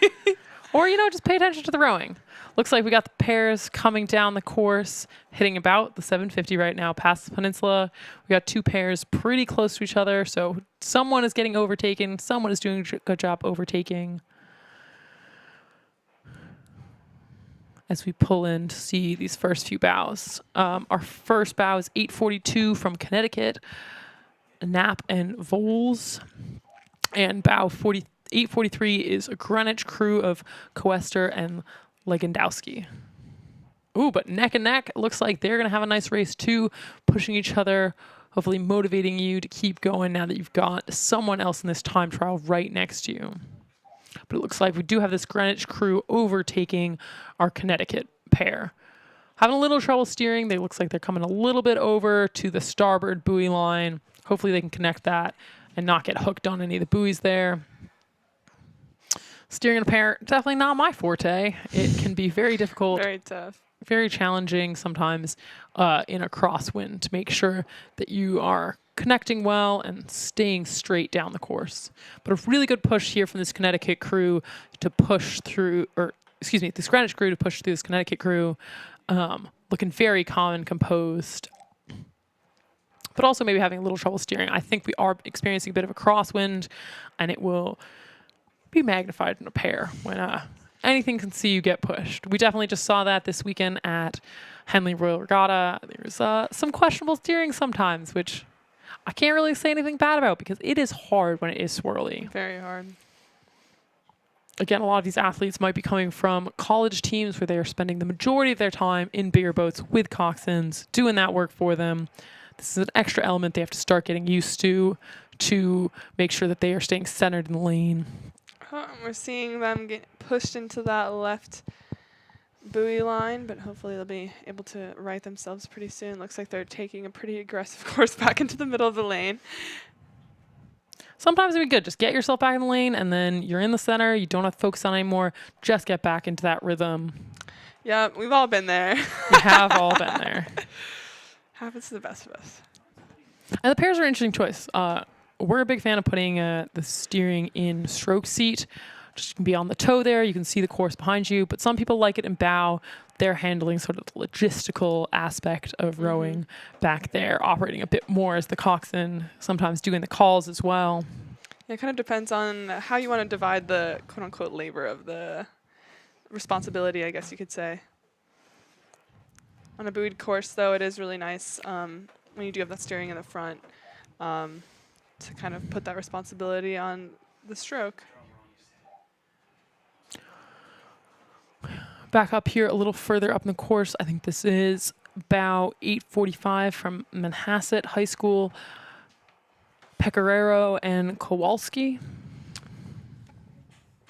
Looking very smooth and relaxed here.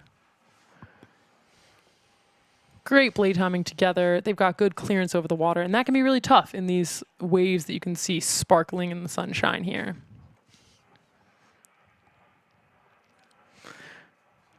Some matching hats here. I really like the green visors. It's a great look, guys. You're looking awesome. Yeah, really time to, show up, show out, unis, boats, hats, sunglasses, Yeah, a little bit of flair, never hurt anybody. Never hurt anybody. If anything, it helped everybody,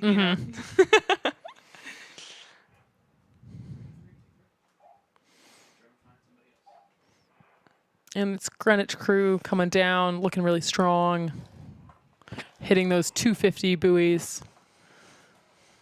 Still getting a little stuck on the starboard side buoy line, I would say, but I bet they're feeling a little bit of this crosswind down at the finish line. It can be tough. For sure.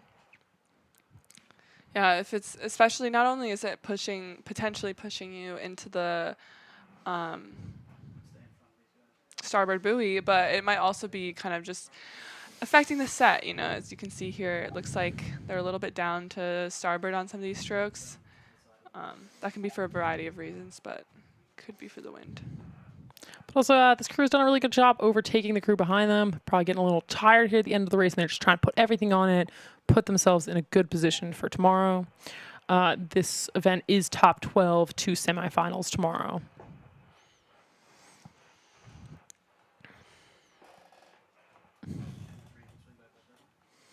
Shot here of our Connecticut crew coming into the last 250. It's about 8:47.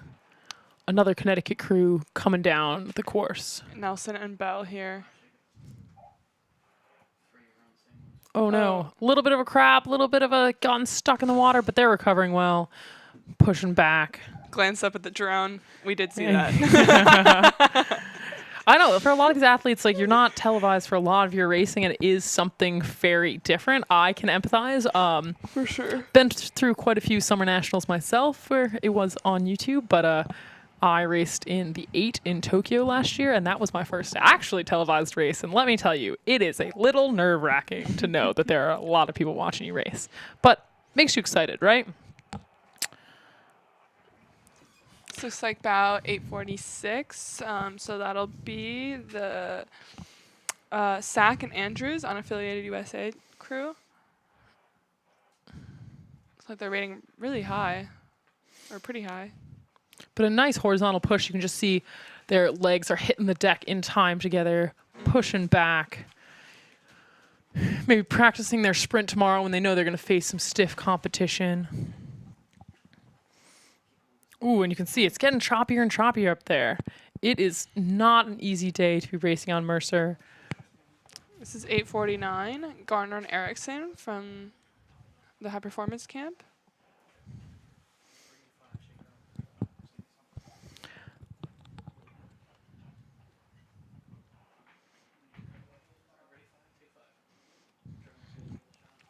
Got about 8:45 here from Manhasset High School.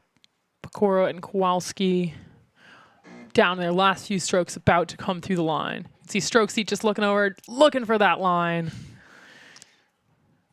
About 8:47 here from Connecticut. Nelson and Bell coming down.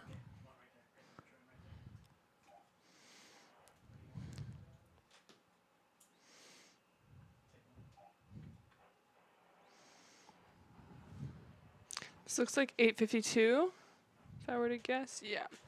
8:52, Weidler and Alexander from Greenwich. So their teammates already went down the course. Perhaps they're looking forward to racing each other tomorrow in the semifinals or on Friday in the finals. Ooh, had a little bit of a crab from our boat behind our Greenwich crew. It's we've been having that from a lot of athletes out here.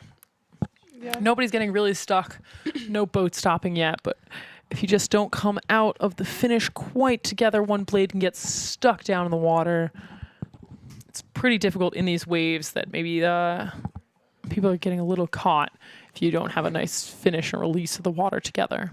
But everyone's done a really great job of staying composed, getting right back into it, and putting out their best performance on the water. So got to commend everybody on that for sure. We have this U.S. high performance camp boat just finishing up here. And that's one of the biggest things from time trial racing. You can sort of evaluate. It might be similar conditions tomorrow. You're going to learn from this. What was a good takeaway? What was not? Your best part of the race and improve tomorrow. Here's 8:50, another Greenwich crew, Jam and Bordler. Bordier, maybe? Oh, is that an I? I can't Yes. tell. Doing a great job, hauling on it. They had some really nice catch timing there, just sending them along towards the finish. I think another high performance crew, or US rowing high performance camp crew right here.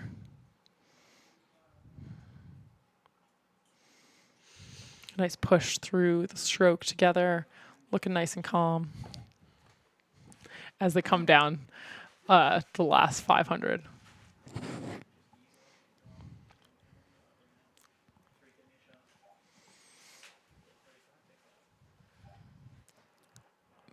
Bow 852, Wheel Dryer and Alexander from Greenwich in the final 250 of the race.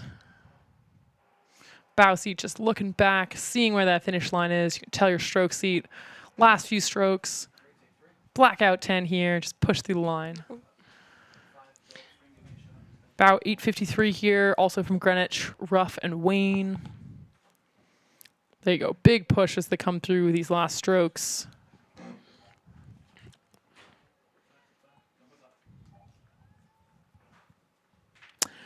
And bow 854, Duke Scherer and La Parade from USRowing High Performance Camp to round out this field, finishing off their last few strokes here. Got a lot of representation from Greenwich and the USRowing High Performance Camp, so I'm sure that those athletes have had a lot of practice against each other, some good prep for this camp. We've got the men's U23 lightweight single results. In first was Sandro Gardella from Row House with a time of 6:48. Behind him was Rodrigo Miranda from Miami. Coming in third, Daniel Ward from Conshohocken. Fourth is Mark Caniff from Undine. His teammate Pascal Evans is in fifth. And on his home course, George Drago from PNRA Mercer in sixth. So that was the end of our U23 women's pair time trial. Up next are the men in the same event. And we'll get that going in just a moment.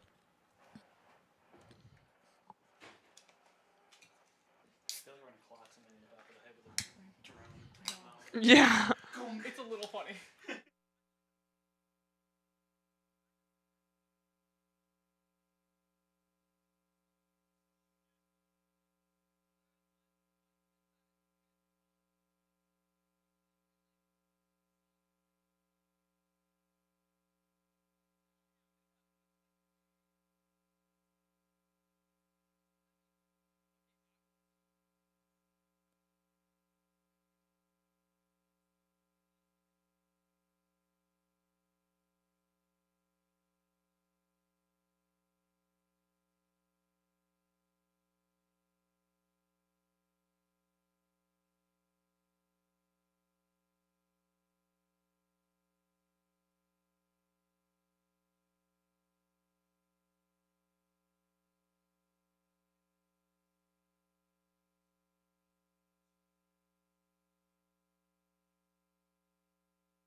Here we have some results from the women's U23 paired time trial, which we just saw go down.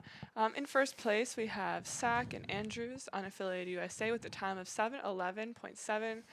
In second place, we have Coaster and Leganzowski from Greenwich Crew.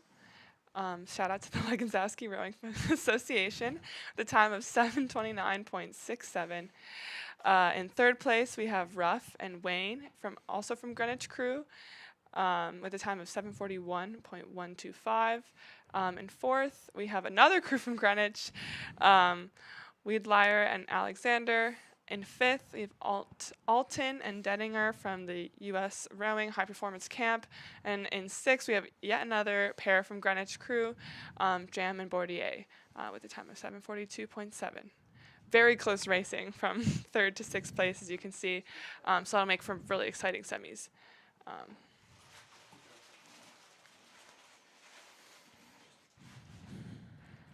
And we'll be on to the men's U23 pair time trial. Could see a few boats already coming down the course, heading into that second 500. Yeah. This is also a top 12 to semi event. Our first bow on the course is 858 Sass and Taltley from Buffalo Scholastic.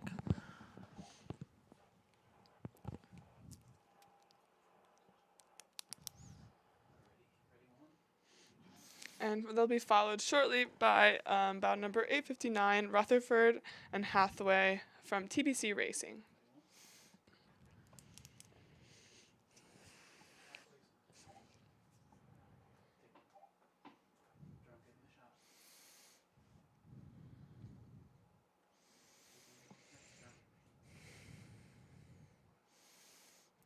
Our first crew here has pretty good separation on the rest of the field, setting themselves up pretty well going down this time trial.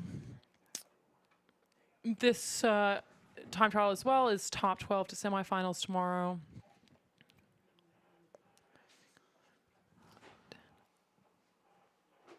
We've got 16 entries, so just 4 boats will not make it through to the semifinals tomorrow.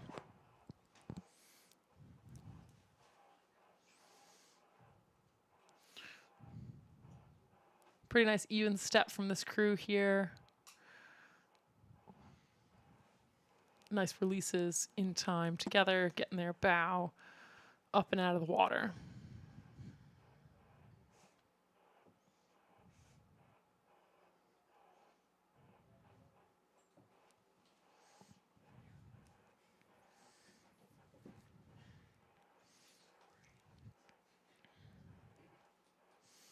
They're looking nice and composed coming through about a little past 1K. You can see they passed that big 1K buoy off on the left. Let's see, off on our right-hand side, we have a West End crew of Short and Shotter. West End is a club from Auckland, here with one of my old coaches, Nick Daw. Shout out to Nick for taking them all over the world for some different racing. They just raced this past weekend at Henley Royal Regatta in England. Looks like they might have crossed into a different lane. They're crossing back. You know, Mercer's a hard course first time you're on it. I'm sure that they didn't get a lot of practice. We've got a Mendota crew coming down. That'll be Schmidt and Haran. Go Badgers. Bow 861. Looking good here in their distinctive red oars and Mendota uni. They were the stroke and 7 of the 2V that got 9th this year at the IRA. Great finish for the boys this year. So they will have been on this course pretty recently, but very different being in an 8 and coming back here in a pair. Yeah. But nice clean finishes from them. They're getting good spacing out over the water to make sure they get cleanly locked in for the next stroke. Fun fact, the Wisconsin pairs are all named after famous wrestlers. Ah, that's why it's The Rock. I was wondering about that. The Rock or also wrestling moves. It kind of depends. Let's see, we got some nice blue and white checkerboard unis coming down the course.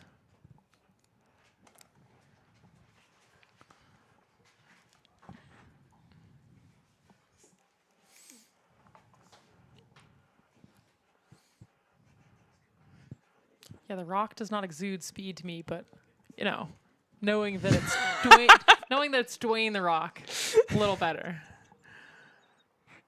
Okay, we got crews coming in to the third 500 here, pushing away. Bow looks like 862, the Monmouth Juniors on the right of our screen. Paterno and Pryor pushing away.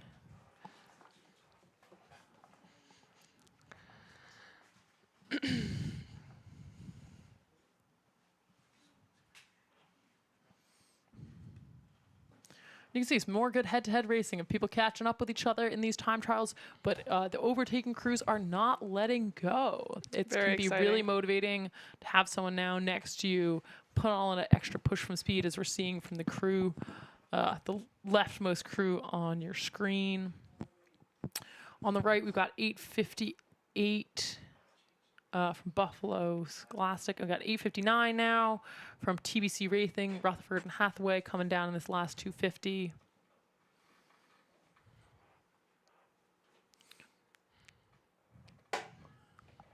So it looks like the overtaking crew on the left picture on your screen is also from Buffalo Scholastic, Sass and Hay in those checkered unis with about 863. Looking really strong here. Very calm and relaxed as they're coming into their sprint in the final 300 of the course. Definitely.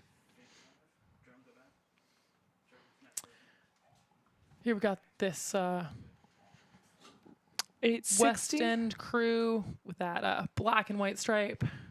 For our international rowing fans, you might know West End has a pretty famous rower who used to row there, Mahe Drysdale. Oh, here we got Mendota boys coming in to the finish in those red buoys.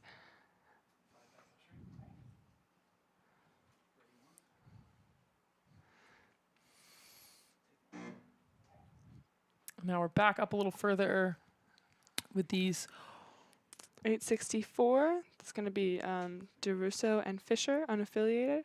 with those orange and black blades on loan from Princeton. Looking pretty strong. You can see the Mercer Boathouse off in the back, the picture behind them.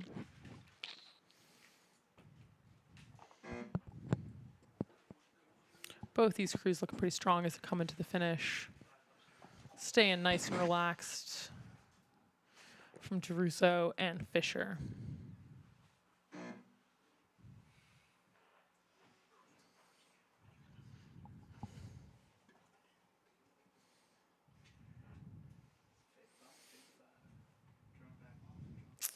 Got a Vesper crew coming down from Tiglar and Hayden from Vesper, about 866. Getting a good grip on the water together, looking very long and confident.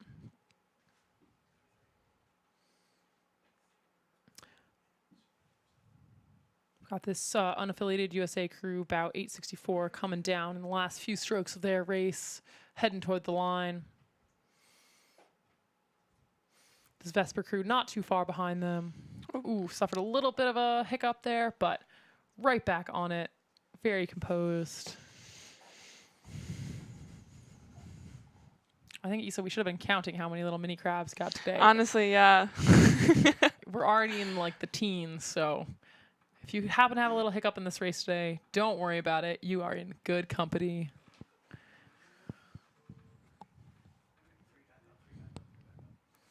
We've got a crew charging down behind them in the same lane, perhaps gained a lot of ground during this time trial on this Vesper crew. Might be Taglahar and Hayden from Vesper. We've got crew bow number 865 in this shot from TBC Racing, Godschulk and Glong. Looking out, trying to see where they are in this last 250 of the course as they're pushing towards the line. It can be hard if you haven't been on this course before to exactly see where the finish line is. But we got some Mercer boys coming down. They're used to it. About 867, Cooper and Cara. Getting a little stuck there, but working it out in these last few strokes as they're putting it all out there. Make sure they put themselves in a good position for tomorrow. Yep. We have another Mendota crew heading down. Looks like that might be about 870 or 871. We'll see as we come around. I think it's going to be... Yeah, that looks like O'Brien and Stanwood from Mendota. And on the right side of our screen, we got 868, Buffalo Scholastic, Egan and Elsinga coming down to the line in their last few strokes, just pushing it along. Yeah, it's about 870. O'Brien and Stanwood doing a really good job. Free speed in that bucket hat. I was just about to say that. I mean, they're looking very calm and relaxed. Nice, long, easy releases together. Yeah, looking good. Got Jack and Taking Walter that rate here. up. Looks like they weren't quite sure where the finish line was, but they rode through it nonetheless. Here we got Waking and Klipstein, 871, also from Mendota. Fun fact, Josh Waking won the award this year for Best Dressed in the uni, so yeah. What was he wearing? All right, it was more of that. Everyone thought he looked best in the uni, you know? Voted on by the captains. By the captains of the men's team. Of the men's team. That's fine. And it looks like we've got a Greenwich crew coming down this way. We got two more Greenwich crews on the course. About 869, Hissler and Gans, and about 872, Chung and Menon. Doing a good job here. Definitely getting blown around a little bit by the wind. It is tough out there in a pair. Yep. Figuring it out. Coming down from Greenwich, Connecticut. Doing a great job out here on this course.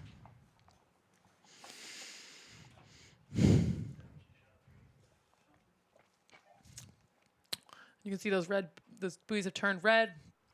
They're in their final strokes on the course, making the most of it as they come down. Final boat in this U23 men's pair time trial. Top 12 to semifinals tomorrow.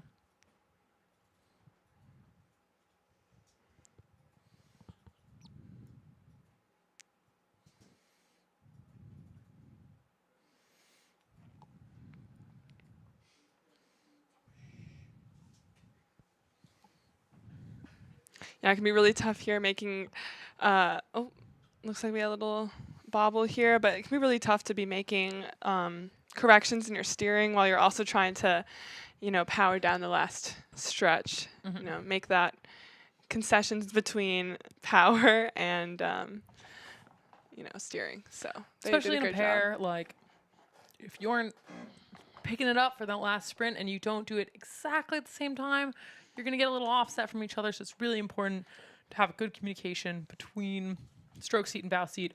When are you going to take that push to the finish line? How are you going to do it on the legs? Quicker hands around the finish. You have to have a good race plan. If it didn't execute perfectly today, this is the time you got to talk about it tomorrow. And here we have our results of the men's U23 pair. And first we have Sass and Hay from Buffalo Scholastic for the time of 6:22. Following them is Short and Shotter from West End. Yeah, Kiwis. 6:36. In third place, we got Schmidt and Horn from Go Mendota. Badgers! In fourth, we got Rutherford and Hathaway from TVC. Tightly behind them is Tigalar and Hayden from Vesper. And coming in sixth is O'Brien and Stanwood at 6:46. Go Badgers again. So we'll see what the other next six place finishers are in that race. We'll be headed to semifinals tomorrow. Good luck to all crews. Great racing. Exactly.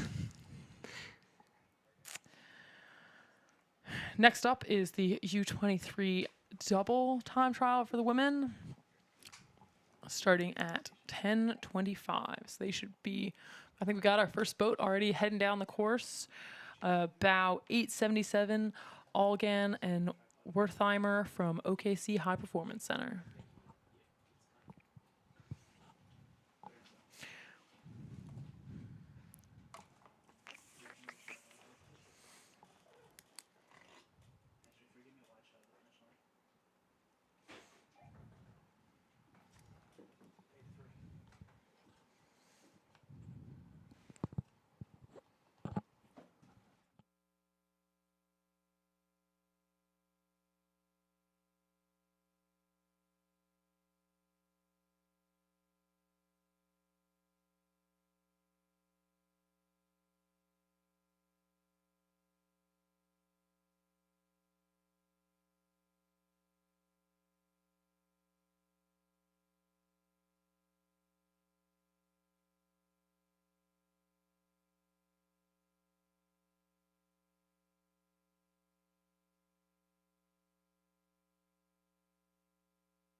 Heading down the course is the U23 women's double time trial, top 12 to semifinals tomorrow. First bow on the course is 877 Algan and Wertheimer from OKC High Performance Center. Next to them is 878 Delin and Albatis from Vesper. Both crews looking nice and long and strong.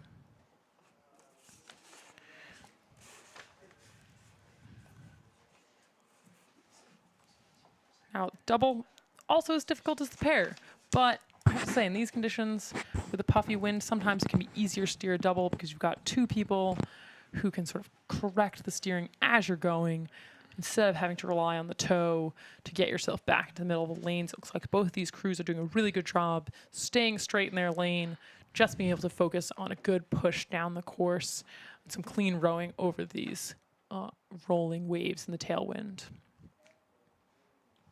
Does look like, looking out of the finish line tower here, the last 10 strokes at least look a little flatter than they might have earlier in the day. Definitely. So hopefully these athletes can take advantage of this nice water, put down some quick times, and put themselves in a good position for tomorrow's semifinals.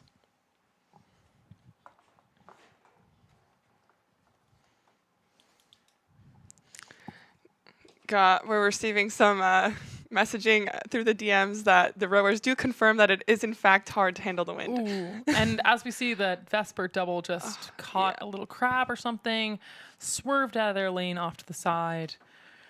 Looks like they're righting themselves, getting back. Even into that next lane, you know, just get yourself sorted straight, right back hauling on it. Don't try to overthink it too much in that moment. Just get yourself back on course, ready to push yourself. Sometimes it can give you a little adrenaline. Yeah, honestly. Push you down. Mm-hmm. Not to bring up old traumas, but Molly Rackford I was going to say that. lightweight double trials last year lost her oar in the first few strokes. Did not matter. She and Michelle recovered amazingly and still crushed in dominant form, had a great race. Yeah. So sometimes the nerves get to you in conditions like this. It's a little stressful. I know that it can be tough not to overgrip. You don't want to hold on too hard in conditions like this. You get really worn out in your upper body and then not have effective use of your legs in the tailwind. So as much as it is hard advice to give, you got to stay relaxed in this tail and just keep getting those blades synced into the water together. But the Vesper crew looking like they've recovered well coming down into this final 500 of the course. Doing a good job to put themselves in a good position for tomorrow. Yeah. A lot of times it's just about like controlling the controllables, you know, like something like this might happen, but it's up to the rowers to like move past it, stay composed, and it looks like they've done just that right here. So they can definitely be proud of that. Heading into the last 250. We got the first bow from Oklahoma City High Performance Center. Coming into those red buoys, finishing up with Vesper closely following behind them. Algan and Wertheimer looking really good here as they're coming down into their last 100 meters. Looks like this is the second Oklahoma City High Performance Center crew of Walsh and Ren Walls on the left side of your screen, and to the right of them, Love and Burchett from Conshohocken.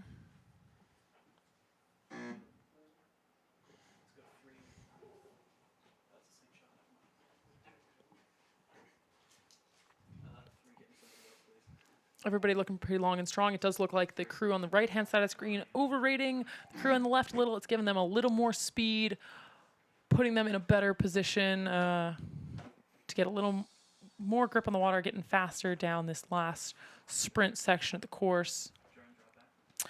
And we've got Rockland Rowing Association coming down. Big shout out to Rockland. I used to coach for them, so I do know these two athletes of Basileski and Caroline High. Doing a really nice job here in the middle of the course, looking nice and composed. Out of Nyack, New York, my hometown. So big fan to see how the whole team does this weekend. We love it. We're here for it. Ooh, a really nice push from this Conshohocken boat on the right side of your screen. Getting nice out over their front end to get a grip on the water. This Rockland crew looking really good as they come down.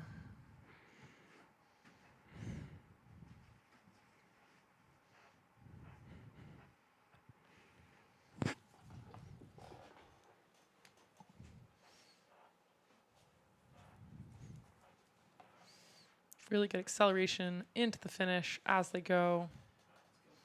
Trying to push back the crew behind them. Yeah, just to reiterate, everyone's doing a really great job of handling the wind and the conditions. You can see that right here. Having some bobbles, but they're staying composed. Looking back at this Connecticut crew of Wennick and Nickerson, about 883 with mostly black unis, a little bit of bright green.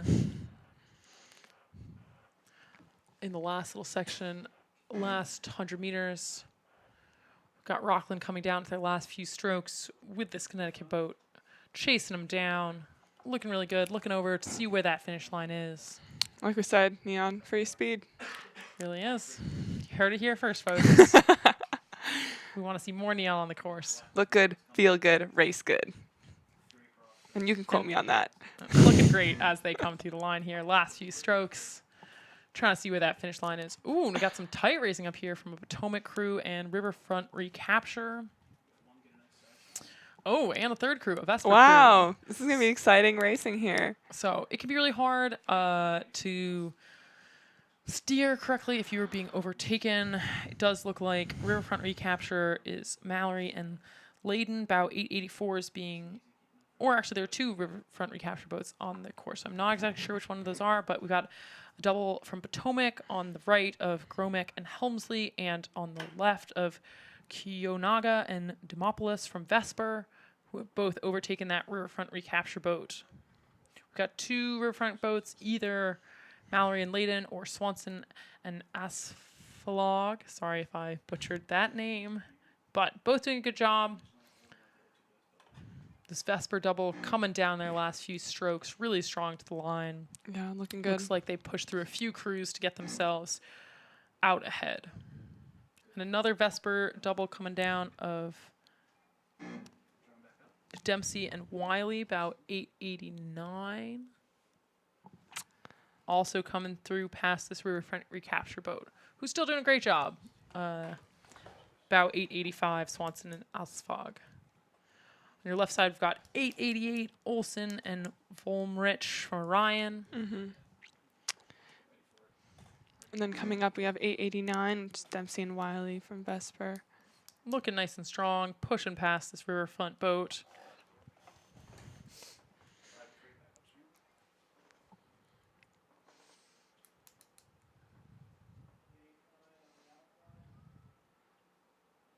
The double, you can't hide too much. Just watching that blade timing on all the boats. You want to sink your 4 blades all in at the same time. Get a good horizontal shove unified between your 2 members of your crew. Yeah, it's like interesting to contrast, the pair and the double, right? The pair has its complexities, but it is 1 oar versus 2, so that double can be more stable at times, but also, like Charlotte was saying, you have 4 oars instead of 2 to worry about getting in at the same time, so that can add a little bit of a challenge as well. Looks like we've got a Green Racing Project boat coming down on the right side of our screen. Go Spriggs. And on our left side, bow 890 from Potomac, Barry and May heading into their final strokes of this time trial. Let's see, our Green Racing Project crew, 893 is English and Batson. And behind them, about 892, Olson and Scales from the USRowing High Performance Camp.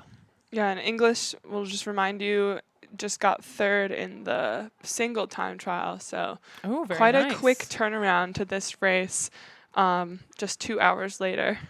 And it doesn't look like there's too much fatigue. I mean, maybe there is internally, but she's looking pretty calm. Good push still. So good job getting back out there for your second race of the day.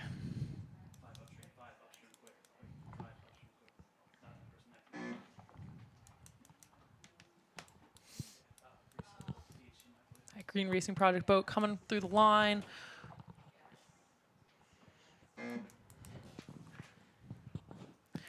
Looks like we got another bow from Great Bay out on the course with that blue, white, and red striped uni of Lawrence and Barletta.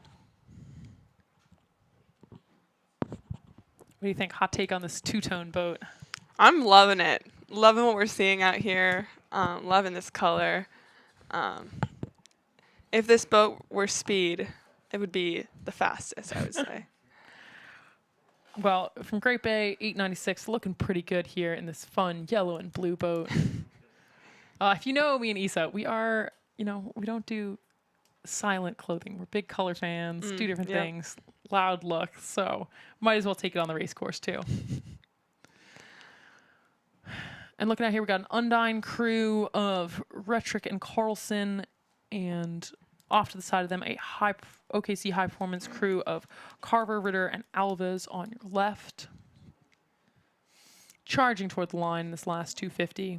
Oh, that's a good word, charging. They look really solid, really giving it their all. And like we've talked about many times, it's just so helpful to have that boat next to you, really pushing it, pushing you, pushing each other as you're coming into the last 250. It's like red buoys, another boat next to you. Really can't ask for much more in terms of motivation here.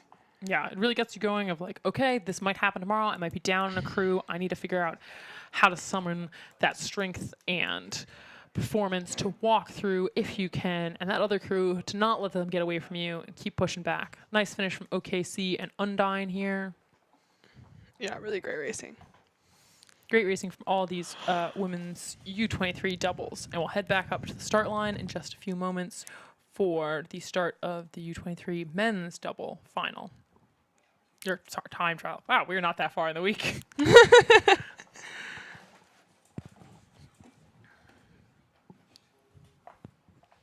Got a good 2 days of racing to get through.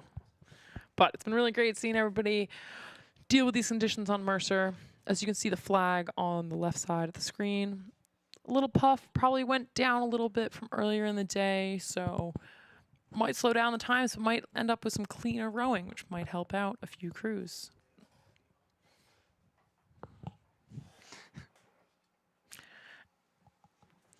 Okay, it looks like we have our results from the women's U23 double, which we just saw go down.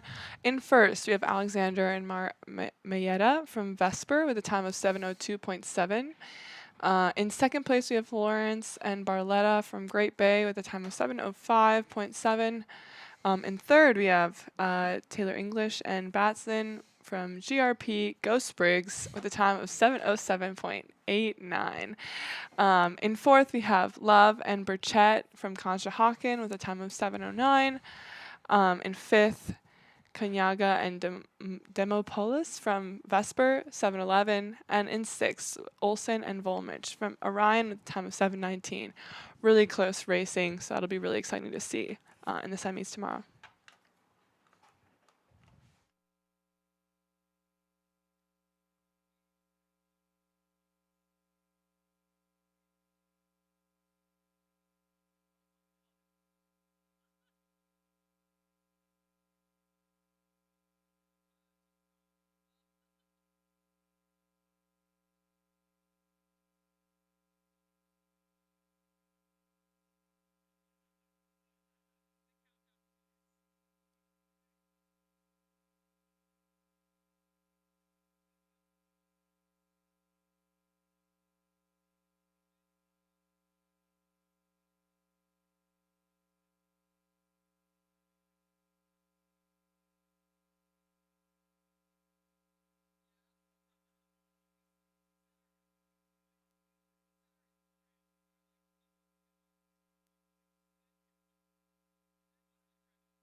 Coming down the course, we have the men's U23 double time trial.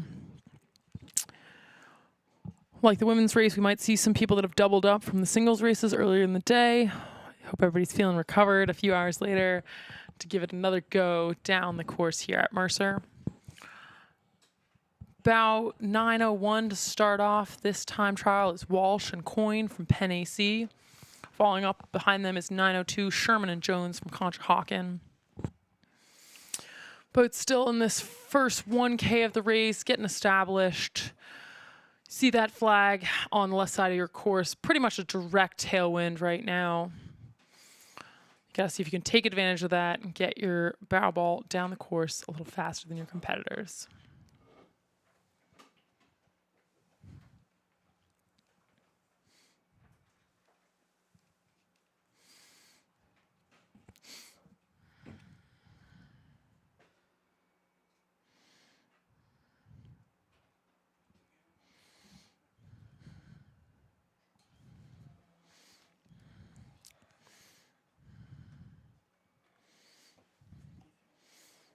Everybody's looking pretty strong in this first 1K. Got our first few boats passing that 1K buoy that you can see on the left side of your camera.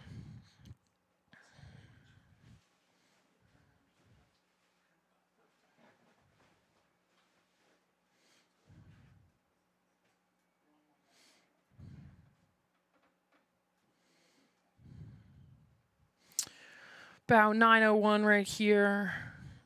Sherman and Jones from, Walsh and Coyne from Penn AC. First bow on the course for this U23 men's double.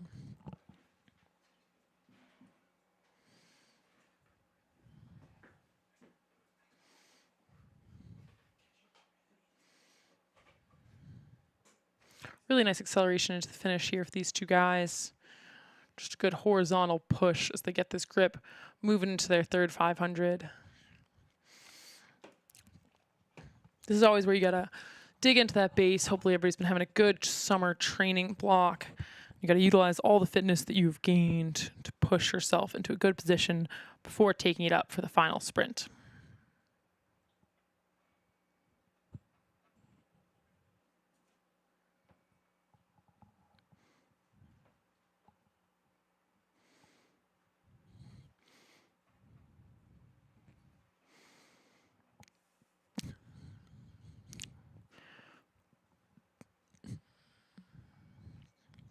Crossing that 1250. This first combination from Penn AC, you can probably see the bow ball of the boat from Conshohocken off to the right in the next lane. They're trying to maintain as big a margin in front of them as they can, if not push them away as they come in to the final 500. They're about to pass the gazebo off on their starboard side. Give them a good indicator if it's time to go. Nice little push. As the previous race, this is top 12 to semifinals tomorrow.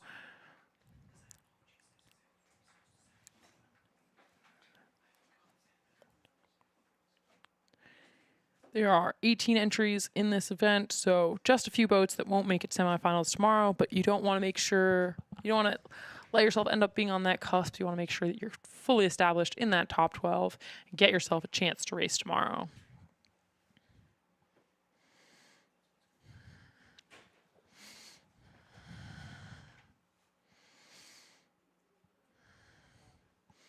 Looking back up the course, our next few crews coming down.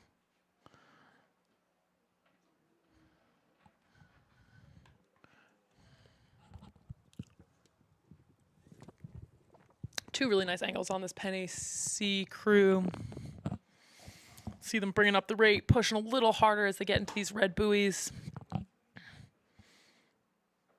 Time trial, really good time to practice the sprint, especially if this is one of your first races of the summer season. Just make sure you know what to do if you get under pressure from another crew coming into that final part of the course.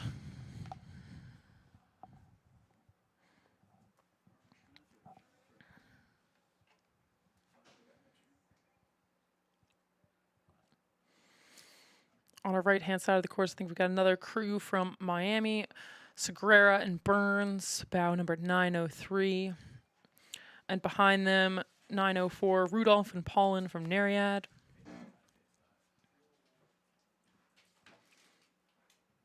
Bow 902, our Contra Hawken crew right here. Nice little extra push right as they're coming to the line. Really good in-time leg drive as they're hauling it out and coming through the line.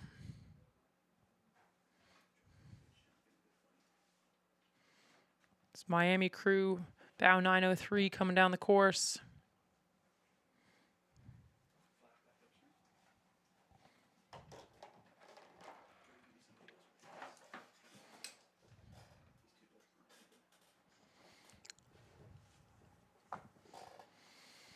Just a little look out the boat, just seeing where they are in this last 100 meters of the course.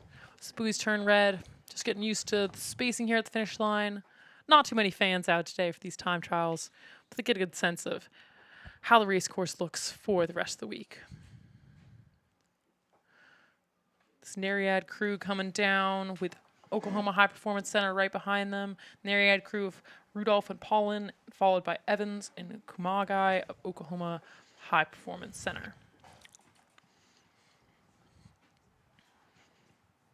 Both crews here putting big last push in to the probably like the last 5 or 10 strokes here. This Nereid crew just trying to make sure that they don't get overtaken by Oklahoma City High Performance. The last few strokes, straight through the line. And back up the course behind them. Another shout out to one of my crews, coached both these kids in the past. A duo of Aidens and a double. Aiden Lawler and Aiden Deljanin. Really excited to see them race down the course. Yeah, Coach Charlotte. But right now we got a Potomac double of Choose and Stavropoulos being overtaken by a Miami crew of Venega de Roveri and Leon.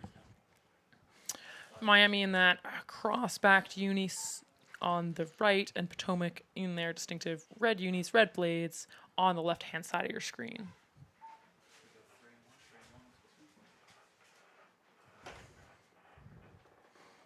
Our Edens coming down, just crossed through the line. We've got an Undine double here, about 9-10 of Winnick and Berman, with yellow and blue stripe on their white blades, coming into their final 250 of the course. It's like that Potomac crew just had a bit of a bobble there. Like we've been saying, very normal. All that matters is that they get right back into it, stay composed. Looks like they just are getting passed by the Miami crew as they're coming down to the line, but really great racing from both crews. Here we have bound number 9-10, Wenk and Rogers from Undine. Looking nice and strong. Not a lot of competitors for them to sort of push off of in this last 250, but hopefully having a good race, just laying down a good foundation for tomorrow's semifinals.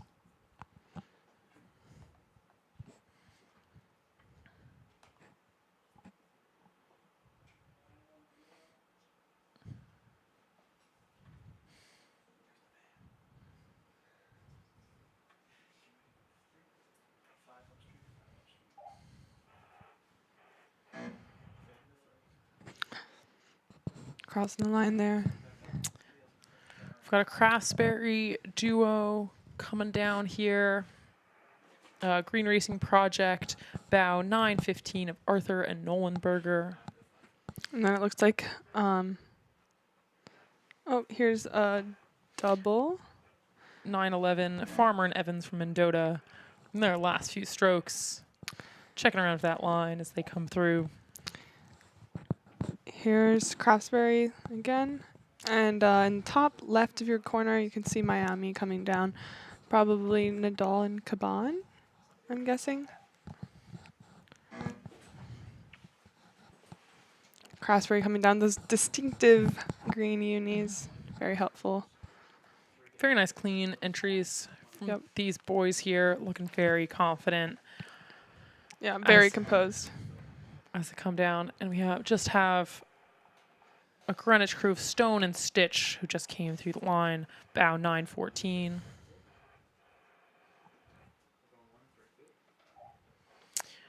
On the right side of your screen, we've got a crew from Potomac, Lovas and Lovas. Got some hot intel. They're twins. Ooh, Very fun. that's very exciting. Spent a lot of time with your brother. I really like their bio they entered. Shout out for entering your bio A to begin with, but they say just two twins trying to take life day by day. Handsome, educated, and entertaining. The Lovas brothers really live life to its fullest. So I mean, you heard it here first, honestly. good job, boys. I see you out in the course doing a great job, making the most of this beautiful day in New Jersey. Yeah, it takes a certain level of sibling bond to row together, I would say, for sure. I don't know if I could row with my sister. Well, your sister rows for Wisconsin as well, correct? Yes, my sister is a lightweight at Wisconsin. But we've yet to be ever in a boat together. And I think that's probably good, you know? I mean, they look like it's paying off. The Yeah, sibling honestly. connection, you know, maybe you just have a really good insight into your brother's mind here. I, too, feel the same way as Issa. My sister is not a rower, but shout out to Susanna for telling me to become a rower when I started at Columbia. But she is not She could one take all the herself. credit there, honestly. She could definitely take the credit. But looks like these siblings are doing a great job powering through the line. Ooh, Good work. nice work. Not letting anything off in that last stroke.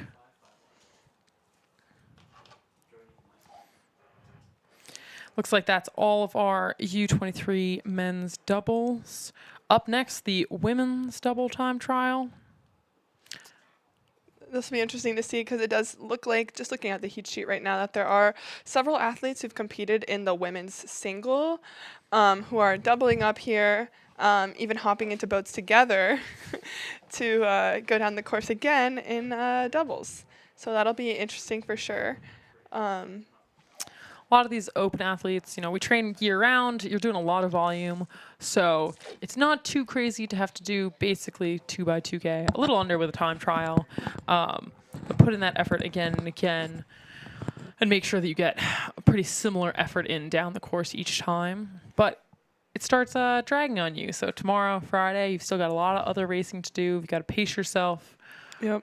Make sure you get back to your hotel, put your feet up, relax a little.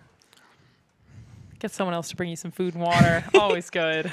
Yeah, it's interesting because it's definitely, like Charlotte was saying, like, it can feel easy to do a lot of racing, but it does catch up to you towards the end of the week, you know? You start off the week feeling good, feeling strong, putting together some races, and it doesn't feel like it might weigh too much on your body, but towards the end of this week, I'm sure they'll be feeling it in their legs, especially in the finals. Definitely. When I raced my first summer nationals, when it was club nationals in 2016, I raced 11 times. It really gets to you. Ooh. Okay, and here we got the results of the men's U23 double. Coming in hot with a time of 6:24, Sherman and Jones from Conshohocken, and only a half a second behind them, Stone and Sitch from Greenwich, 6:24.5. In third, Nadal and Caban from Miami. Fourth, Walsh and Coyne from Penn AC. Just a half a second back behind them. In fifth is Evans and Kamanji from OKC High Performance Center. And rounding out the field for top six is Arthur and Nolenberger from Green Racing Project. Great racing from all crews out there. Yeah, great job, guys.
And we're back.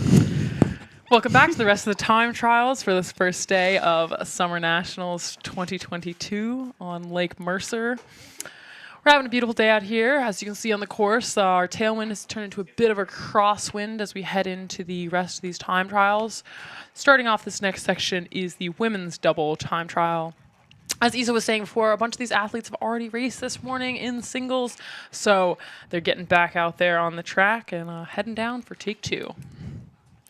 Yep, as you can see with that American flag waving, you can see the wind and how it's kind of come down, honestly, but has shifted to a crosswind, like Charlotte was saying.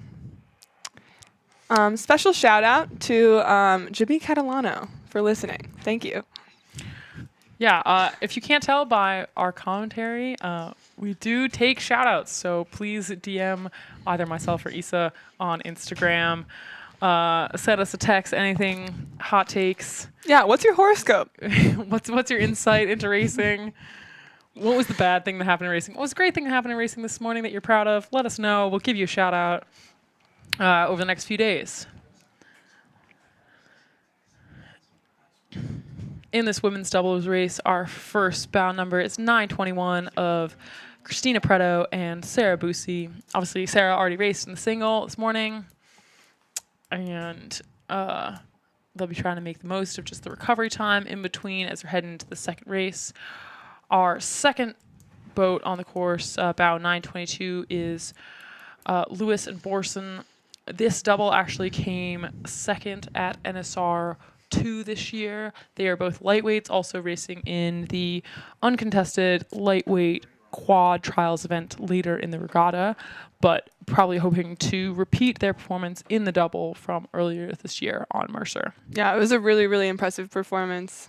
They really gave everyone a run for their money in the field, so that was awesome. Love to see it. Shout out to all the lightweights racing the heavyweights. Love to see it. Love to see it. Isa and I distinctly not lightweights, but we're here for it. We are. We're really here for it. And you know what? It's giving. So. Mm-hmm. You can see these athletes just crossing the 1K there. Really pushing into that second half of the race. Preto has been traveling around, making her rounds to Boston, Philly, where she's from, or where she's been living for a while, but she was also here for a while, which is awesome. Off at Hollenbecker Racing. Yes. Getting some international experience to then bring back to the States. A lot of good competition in Europe to test the waters before summer racing here.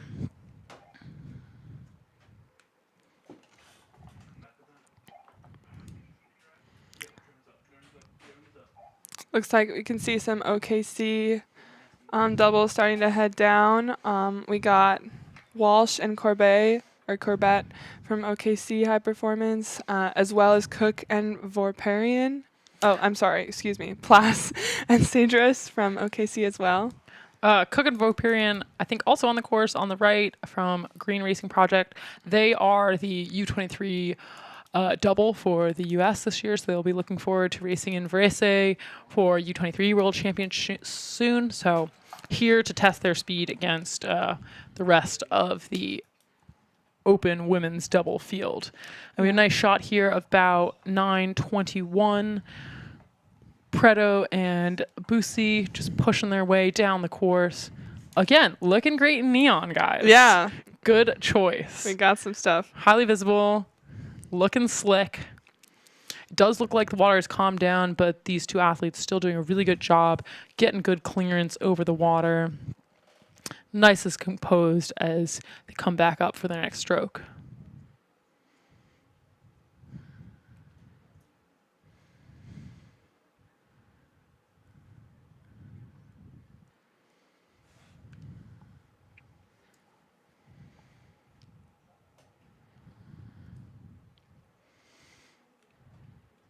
Now, the slightly cloudy skies, I think they hide that it's so hot out there, but they really do.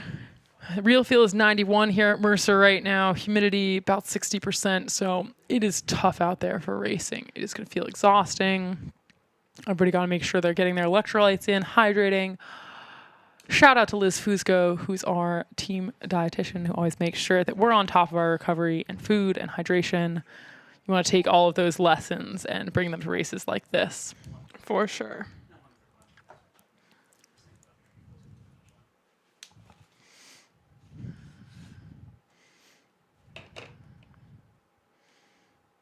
As we come into these final 250, that the buoy is changing color. Bow 922 of Sophia Lewis and Adriana Borson coming up on this USA unaffiliated composite in front of them. Really good push down the track from both crews.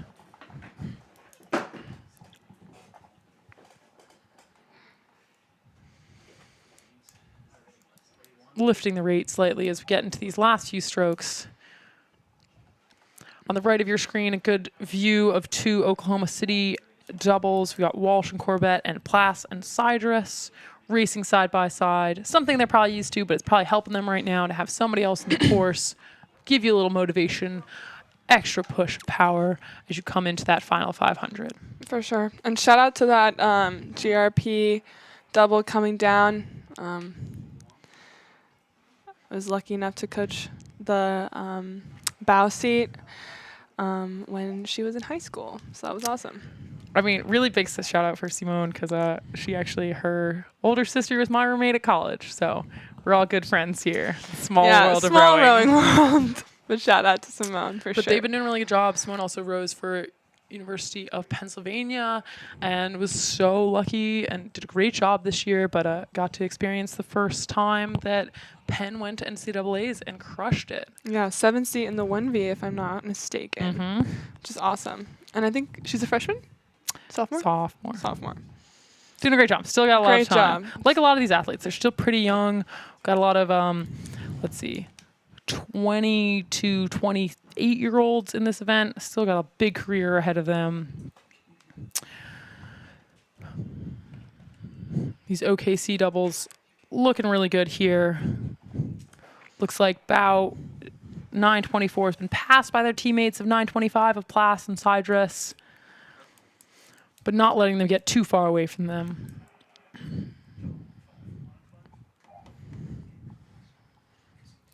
Like Charlotte said, on the right, that is going to be the GRP double that will be representing the United States as the U23 double and the World Championships in Italy later this summer. They're getting some good racing experience in here. A lot of times, it's just helpful to get down that course. Practice your moves, even just practice. Yeah. Yeah, it's hard last year. I know.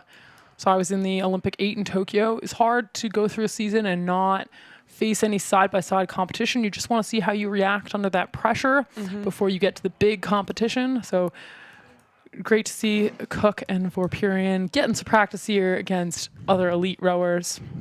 We've got an Orion double of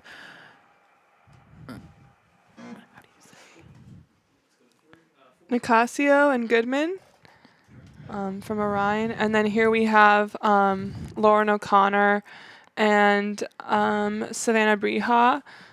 Lauren, fellow Badger. She was a year older than me at UW, so it's awesome to see her out here. And they came 1-2 in the women's single time trial this morning. Savannah coming in first, Lauren coming in second. So I'm sure they're going to be putting in a pretty good repeat performance here. Yeah, definitely should be expecting some fast times from these two. Also, shout out to Rebecca Armstrong if you're watching.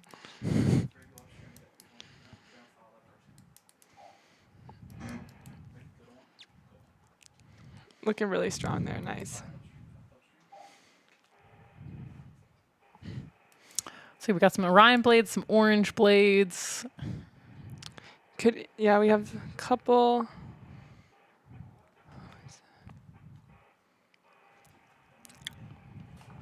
I'm not exactly sure which Orion crew we've got here, but we've got bow 930 is Fettner and Flynn.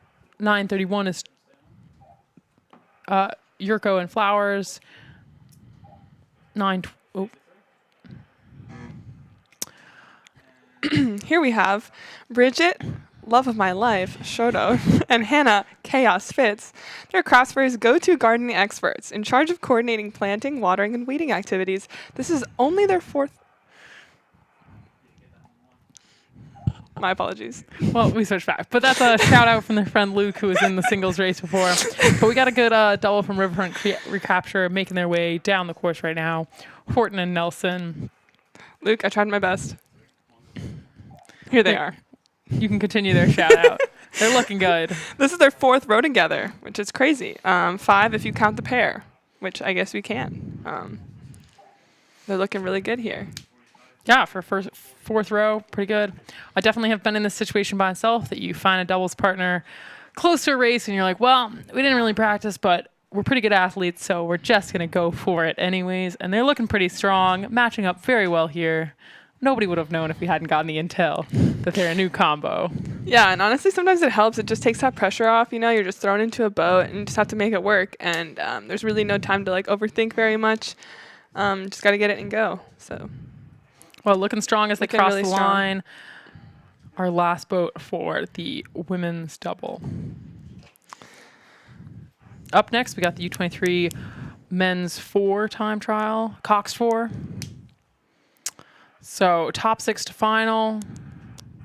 Just 2 crews will be cut from this time trial to get to the final tomorrow. So everybody's got to be going pretty aggressively. Make sure they get themselves into the final for the end of this week. Looking quickly at these names, definitely already a few crews that we have seen in earlier races.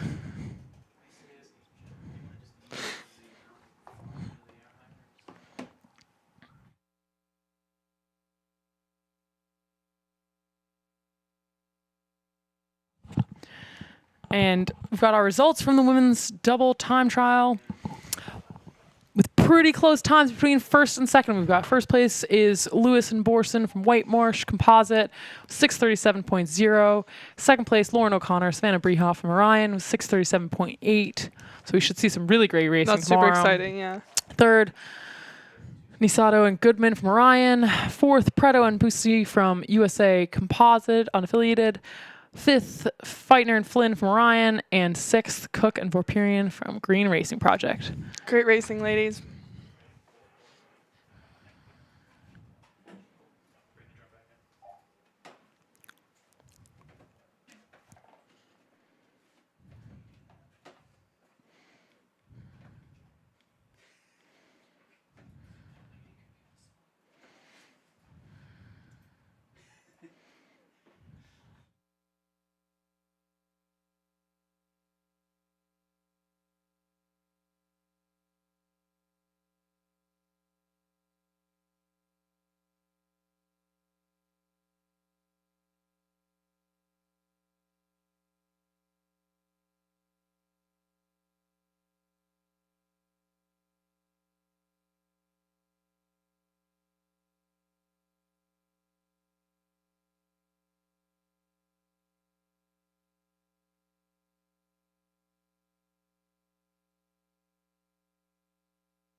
And we're back for our next time trial, the men's 4 starting down the course right now.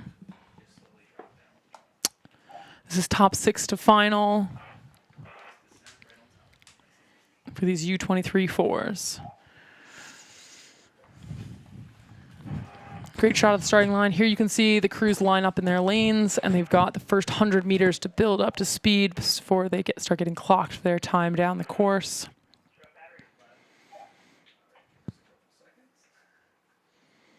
Crews will take different tactics for this. Some people will still do normal race start, get those high strokes in, make sure their bow ball is really moving the same speed that it would be for a normal race. Other boats just build up to speed over a few strokes, but either way, you've got to make sure that by the time you're hitting the line, your boat's up to speed. Isa, we have a fun new thing to comment on. Love a bucket rig in a 4. Yeah, I was just about to say. Good to see it. Love to see it. Can be a little tippier, but also a little speedier if you can handle it. Mm-hmm. So I think we'll see some easier steering now that we're back in the cox boats.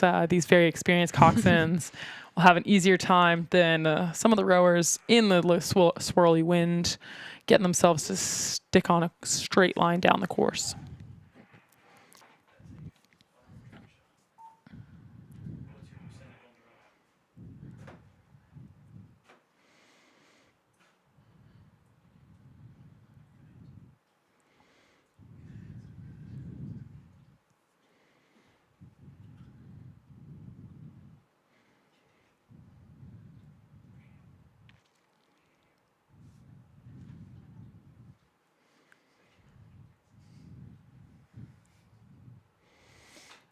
So this crew is bow 947, TBC Racing, stroked by Kosa.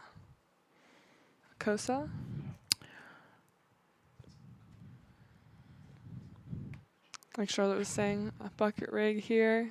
So as you can see, instead of the port stroke being behind, instead of how do I describe this? Yeah, so a normal rig you can sort of see in the 4 that's trailing there, that you would go port, starboard, but instead we've got port, starboard, port. Yeah. And kind of help, we've got those 2 starboards next to each other, super easy to follow, just the person in front, not trying to interpret from the person rowing the other side from you. Yeah, it looks like they're handling it quite well. Good grip on the water. Still, we're seeing these little ripples. It's still a little windy. If it may have abated a bit from before, but not flat conditions today at Mercer. So everybody's having a really good time in slightly challenging conditions. Like I said, probably many of these crews coming off from racing at the Independence Day Regatta this past weekend in Philly on the Schuylkill. So this TBC crew is Atkins, Hathaway, Rutherford, and Feldman, and Akosa.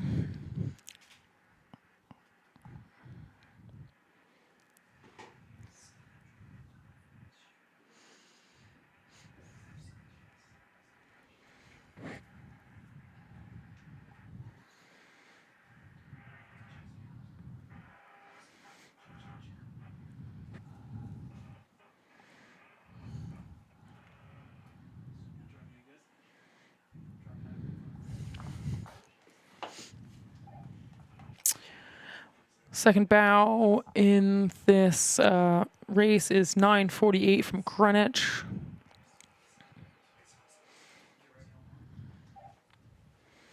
Had a lot of good crews from Greenwich today, racing the pairs.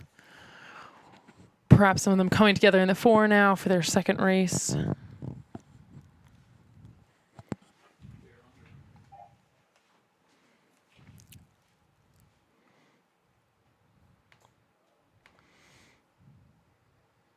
This boat is Estella, Garcia, Conway, Hissler, and Cox by Jaffe. Got some high schoolers, 16, 17, 18-year-olds in this boat, probably racing up against some college kids, but it's a really great experience. Race up a little bit above your age class, see if you can take down some kids that already have a little more experience than you. And they're looking really good right here. Pretty clean over these waves, stretching right back out together, heading down almost into their final 500 of the course.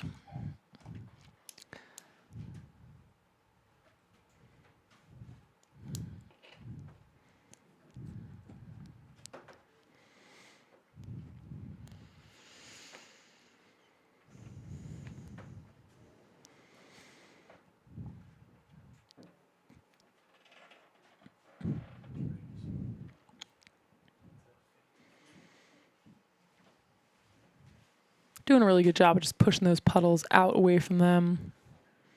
You want to get as much spacing as you can between each stroke. Just getting a lot of run out of your boat in this tailwind.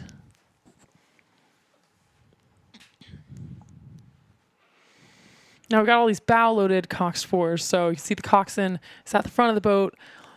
In time trial, it is a little hard. The coxswain definitely cannot see the crews that are coming behind them. It's a little disadvantage to these first few crews that don't have anybody else to call on, but they can see the crews up ahead of them. And in racing tomorrow, they'll be able to see everybody who's side by side. And that's what you want tomorrow, to not be able to see anybody. It means you're in the lead.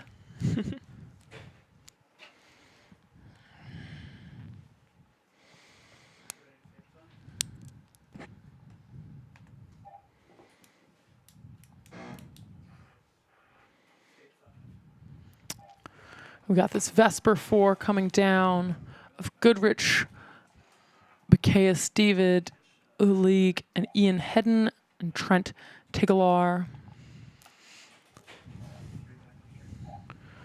Having a little trouble also racing a bucket rig here with the two starboards together in the middle. But a nice job getting back together.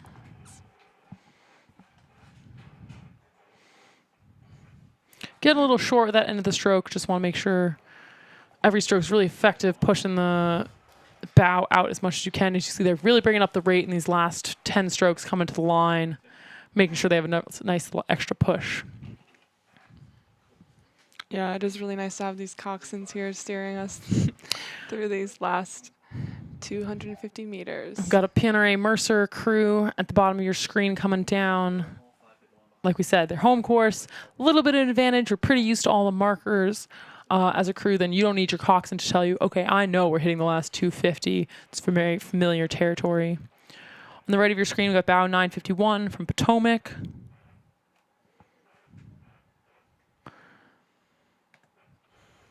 The Potomac crew, Ewan, Ortiz, Frey, Four, and Barnett.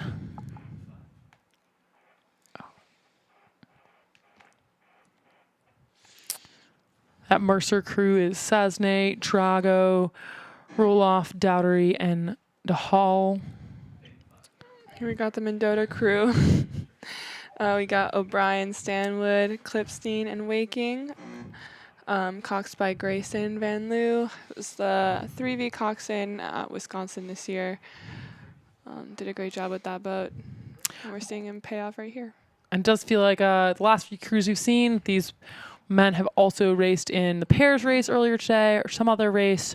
So it can be a bit exhausting getting through the line that second time.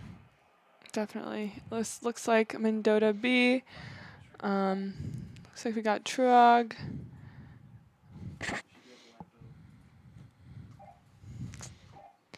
Mateo Miller, Theo Evans, and Lucas Farmer. Coxed by Benjamin Burke. Putting down a good effort here. Yep. Coming into their last 10 strokes as well. Fun fact, Mateo Miller, his older brother was a senior, just graduated. There's actually multiple pairs of brothers on the team right now. So. You know, rowing, it's always a family affair. Maybe not for my family. Some families. Some families, it's family affair. And our last boat coming down the course for this U23 men's Cox 4 time trial, our Greenwich B crew.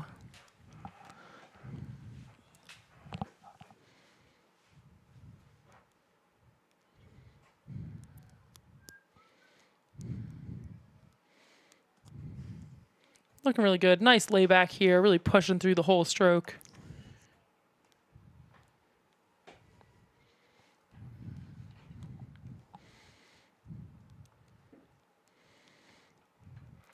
This boat of Middlesky, Friskella, Tana Kamaru, Smith, and Zeppelin.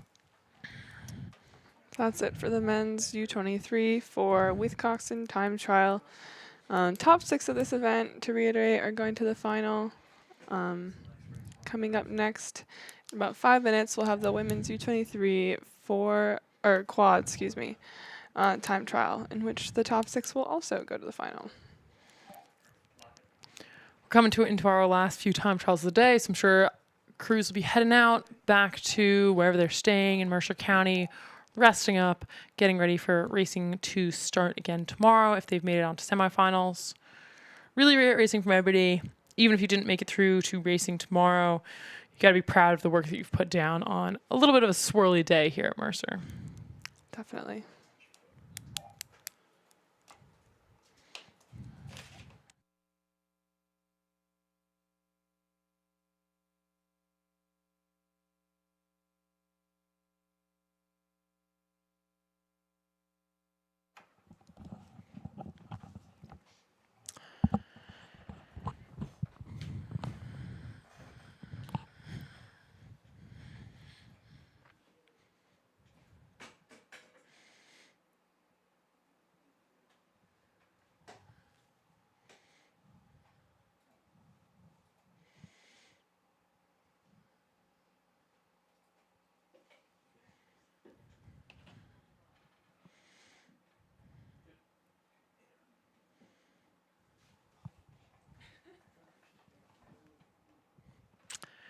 And here are our results from that time trial. The men's U23 coxed 4. First place, Mendota with a time of 6:17. Following them, Potomac. In third, TBC Racing. Close behind them, just under second. Vesper in fourth. Mendota B in fifth. And PNRA Mercer coming in sixth. Go Badgers! We couldn't go through a race without Issa saying that. But great race to all the other competitors as well. It's good to see those tight times. It means it's going to be some good racing tomorrow. Put a little more on it when you've got those people pushing you side by side. Let's take a quick break, and I'll see you back at the top for the women's quad time trial.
And we've got the women's U23 quad heading down the race course right now. Let's see, our first bow number in this race is 958 from Connecticut, who in these black and neon green unis we've been seeing all day. Black blades, looking really good here. Followed closely behind by 959 from Vesper. Yeah, I should be seeing some fast times from these quads.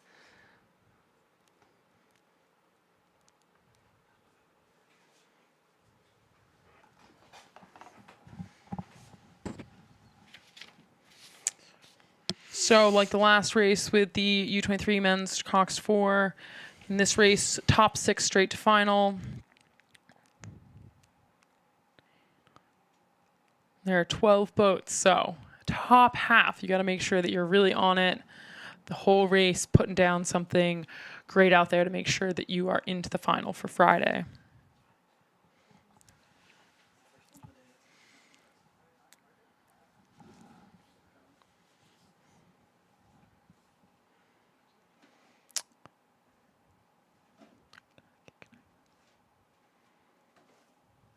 Looks like this Connecticut boat is Nickerson, Voles, Dodge, and Winnick. Followed up by this Vesper crew, O'Brien, Dunlin, Blank, and Albatus.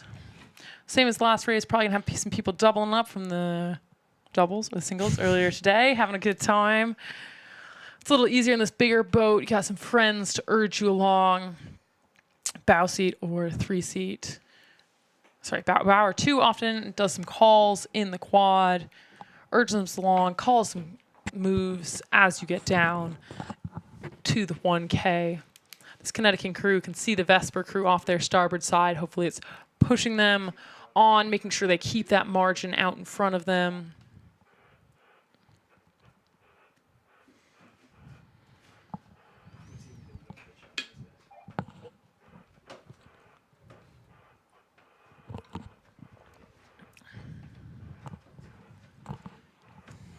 Got a great shot of these crews coming down. There's quite a few. This Vesper crew slightly over that port buoy line, but looks like their blades are staying clear and they're getting back in the middle of the lane. Really great rhythm, it looks like. Yeah, nice and relaxed, good acceleration through the finish. They can feel that Connecticut boat behind them pushing up on that margin. Yeah, I might start to be able to see the Connecticut's wake and kind of to their left, so that might be spurring them on a little bit there. Sometimes you can start to hear the boat behind you, and that can be pretty motivating as well.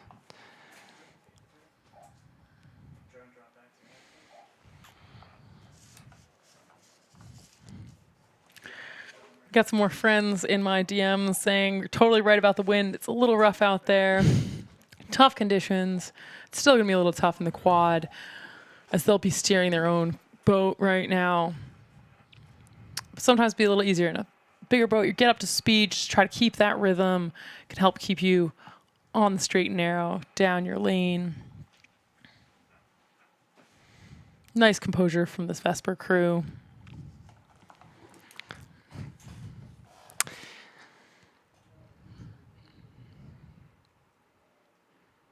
Yeah, how hard is this to row in on a scale of 1 to 10? Comment below.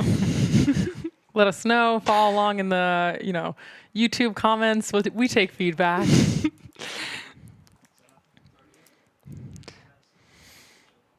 Make sure to subscribe to USRowing. Very important stuff here. Generating content. Hit it with a like. Thank you.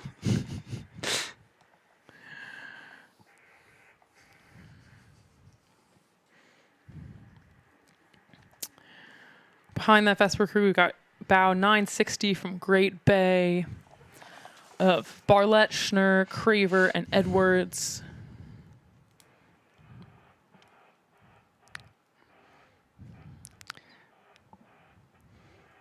This looks like an OKC boat heading down, possibly bound number 961.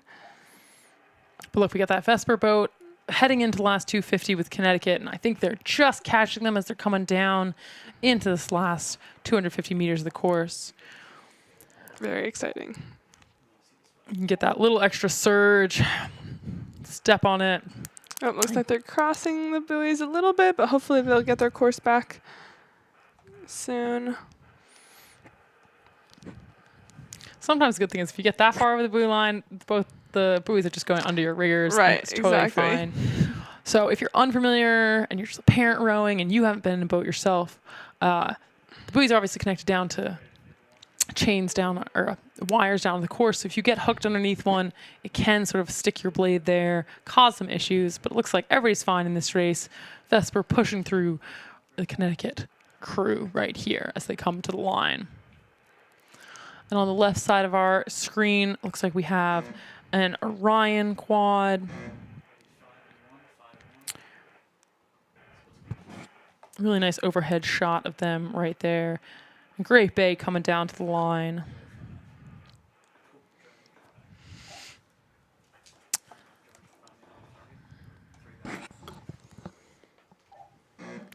It's like our Orion crew of Volmerich, Harvrell, Hayek, and Olsen.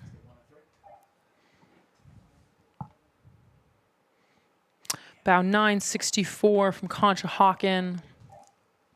Those women looking really long and strong here.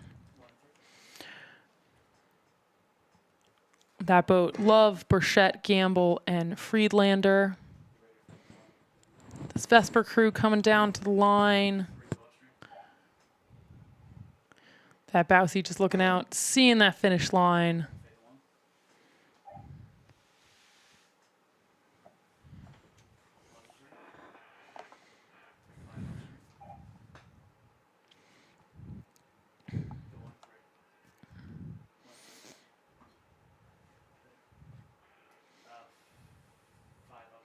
Really nice rowing from this Orion crew coming down their last few strokes. Definitely. Looking really solid. Does look like the wind has come down as well. Yeah, flatten out conditions. If you still are out there to race, it's always good to know that things are going to ease up for you in those last 250. Not facing too many challenges from waves like we were earlier in the morning. Ooh, some fun glasses there in the bow seat. I'm always on the lookout for that. We've got the USRowing high performance camp boat coming down right now. Of Scales, Hofer, Dettinger, and Alton. It does look like everybody's getting slightly pushed over to the starboard side, so I do think we still are dealing with a crosswind here, but everybody handling the conditions very well. Some boats catching each other up above. We've got our second Connecticut boat on the bottom of the screen, bow 966. On your right, that USRowing high performance camp boat coming through their last few strokes to cross the line.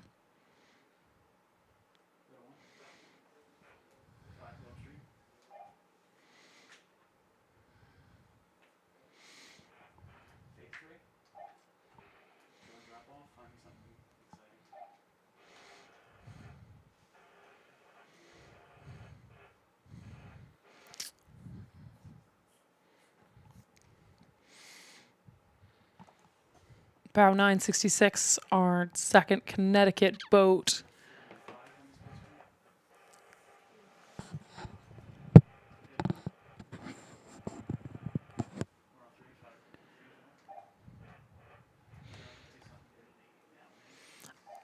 Of Nickerson, Voles, Dodge, and Wennick.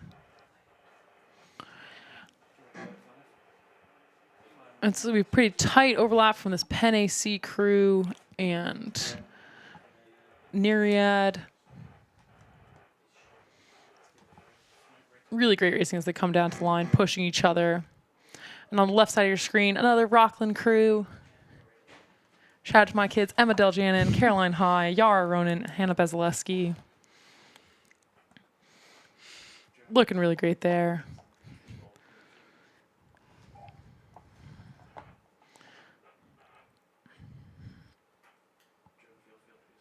Emma looking strong in the bow. She's doing a great job.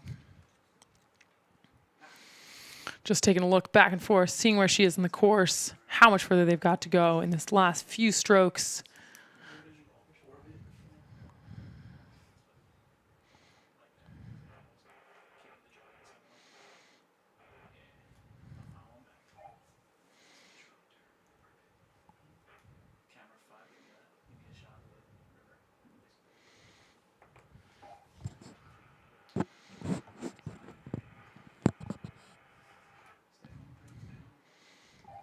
Really nice shot of these like last couple strokes here. Yeah, you can see the crew staying really long, bringing up the rate a little bit from Rockland as they come through the last few strokes of the race. You can see everybody else down at the finish line. Either they're going to keep going and cool down or come back around. But a good last push from Rockland as they come through the line.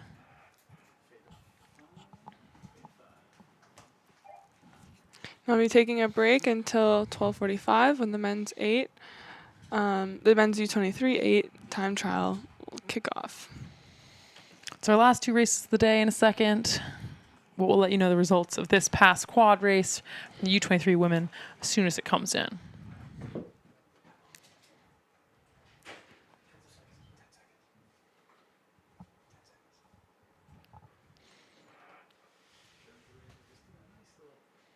Just a reminder that for this quad event, top 6 went to are going to go to finals. So it can be a tough day if you raced, and this is it. This is your lineup for the final. Coming in first, Penn AC. Close behind them, under 2 seconds in second, Vesper. Third, Conshohocken. Fourth, Oklahoma City High Performance Center. Fifth, USRowing High Performance Camp. And sixth, Orion. Really great racing from all crews, and we'll be back in about a half an hour with the U23 Men's 8 time trial.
And we're back for our last 2 time trials of the day. First up, we've got the men's U23-8 time trial.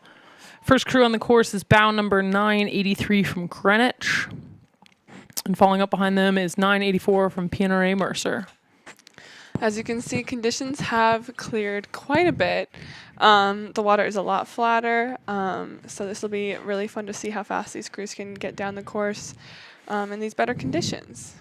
Honestly, it's looking glassy. This is really a treat, especially for a bunch of these athletes I'm sure have already raced in either pairs or fours earlier in the day, or both. That's true. Just do it all. I was joking earlier today, like my first club nationals, when summer nationals, club nationals, I raced in 5 different boat classes. And, it gets you a lot of race experience, especially as a college kid. You just want to get that time on the course, figure out your racing style, figuring out how to stay aggressive as you're getting tired.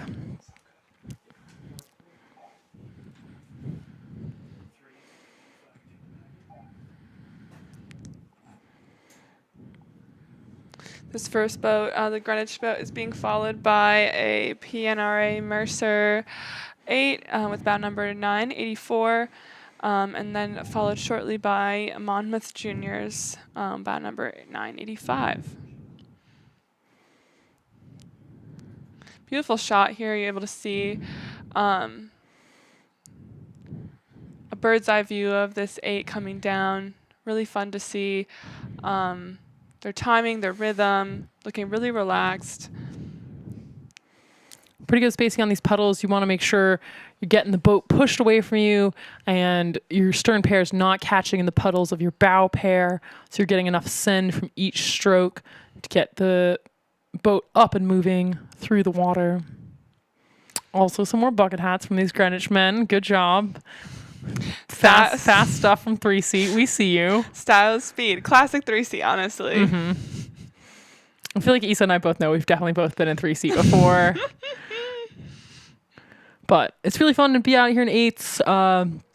A lot of people's favorite boat class to race, obviously very fast. Got that coxswain in the back of the boat motivating you, setting up the rhythm. Especially great as you're the first boat down the course and they don't really have any contact at all with the crews behind them. It's going to be all in this coxswain to motivate this crew and make it a very internal race and make sure these boys stay motivated doing this piece by themselves. Yeah, this looks like a really fun race. You just water's calmed down. You're finishing up your first day, just really sending it down the course. Looks like a lot of fun. This race is top 6 to finals. And we've got 8 crews, so 2 will not be making the cut. So all these crews are going to want to make sure they're in a good position for tomorrow, or for Friday, rather. Yeah, you wouldn't want to finish this without knowing you did everything you could to put yourself in the position to make it to finals on Friday. It would suck to be one of the 2 crews that doesn't.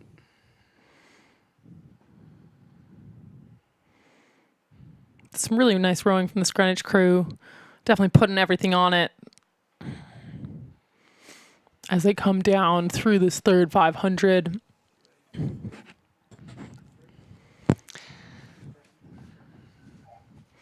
Most of these kids are still high schoolers, probably still improving a lot, looking at college recruiting, and so they're trying to make sure they have great races from summer nationals so they can, tell some college recruiters, this is what I've been doing. I'm still training all the time.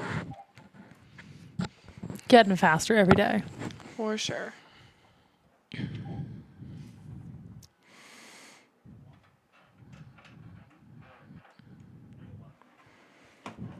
Ooh, really great overhead shot of this Mercer boat. These men looking strong as they're coming down.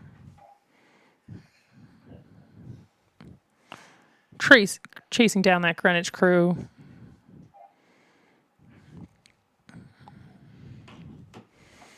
Just really nice rhythm. You can see accelerating to bow, coming straight around. Really nice seeing those hands come out of the finish together. Yeah, and like Charlotte's mentioned before, with this home course advantage, It really makes the coxswain's job easier. The rowers know where they're at, know where they're on the course, and they're just probably a little more responsive because of that. We talked a lot about that recently.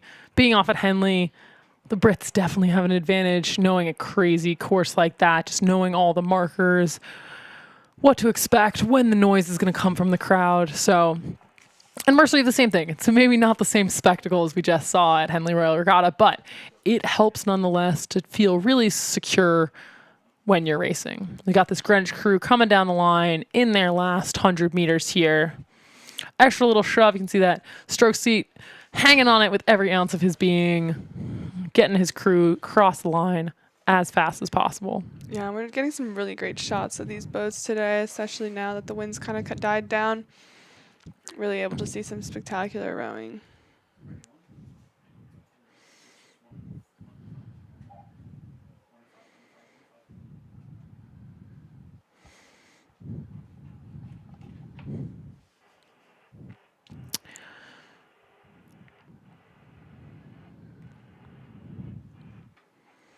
Let's see, we have 985 is the Monmouth Junior Composite.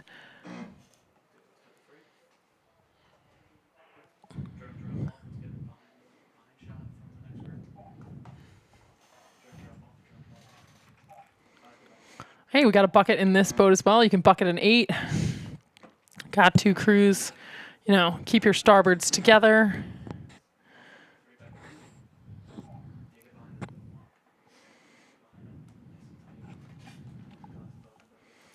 This looks like 986th. TBC Racing. Looking good here, boys.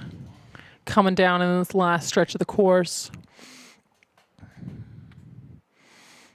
Up from the DC area. You know, not too far a drive for them either. Not too far. Looking really good in their last few strokes. Oh, here we got Here's Mendota. Issa's favorite team. Mendota C. Nobody said we were unbiased here. We will for later racing, but always great. You know, the rowing community is pretty small. It's good to see our friends out here racing. Definitely. Yeah, for the year before I came here to the national team to train, I was training with the Wisconsin men here, so their team holds a very near and dear place to my heart. Love to see them do well out here. And looking strong as they cross the line. Yep. Oh, they're just going to keep going on like nothing happened. And here's Mendota B, I guess. Bow number 989. Yep, that looks like B. I think that they already passed Greenwich Crew B 988. Looking like they're picking up this boat speed in the last 250.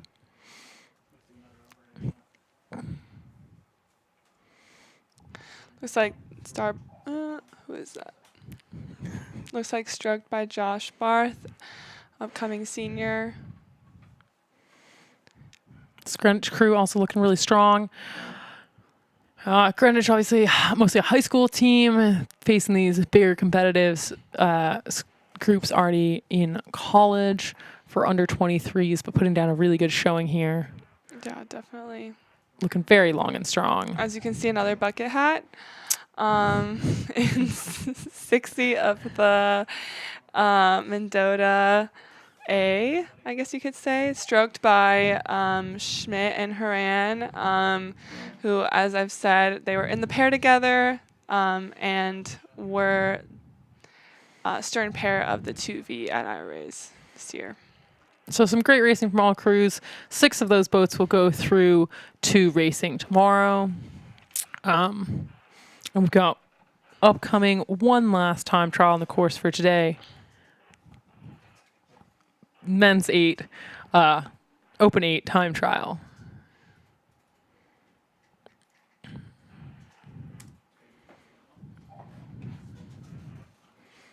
Should be getting results from that shortly.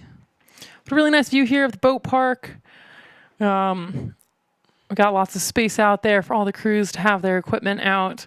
It's so great to have Mercer County Park host this event. It's really nice for us, especially being in our home community here, getting to see all of you down here at Mercer County.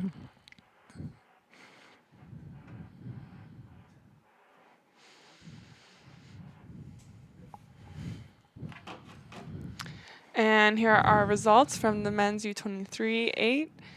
In first place, we've got Mendota, stroked by Schmitty at a time of 5:41.2.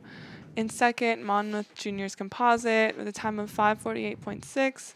And in third, with a time of 5:50, got Mendota B, stroked by Josh Barth. In fourth, we got Greenwich. Fifth, TBC Racing. And sixth, PNRA Mercer. So these 6 will head straight to the final, and we'll see them on Friday.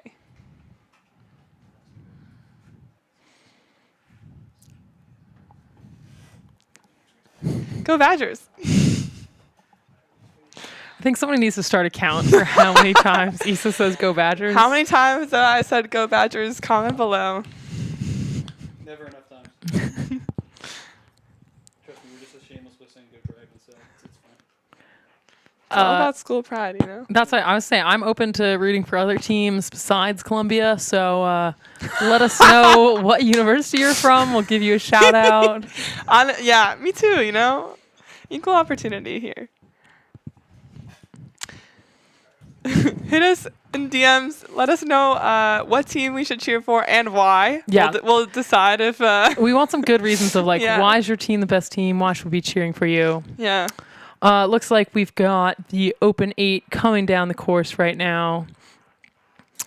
The men's 8, bow 994, is West End, coached by Nick Daw. They are coming off a little bit of a world tour. They went and raced this 8 at Henley this past weekend, and hopefully not suffering too much jet lag, coming here to the States to race one more time.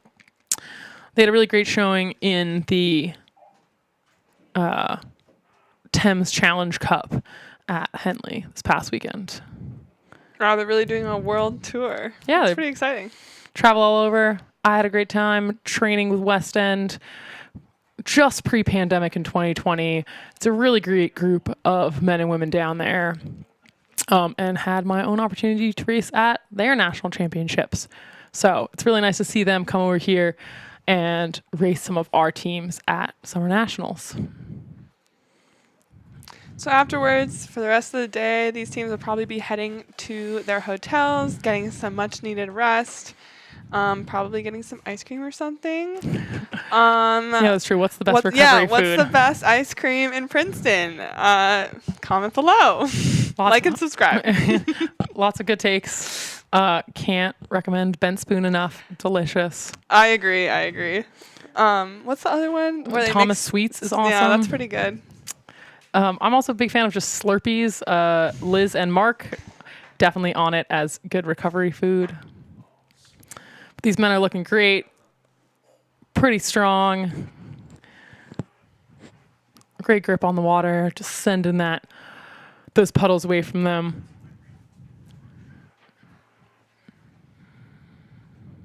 This crew actually won the Senior 8 at New Zealand Club National Championships this year. So they've already got a pretty good pedigree. I'm sure that they're hoping to rack up another national championship.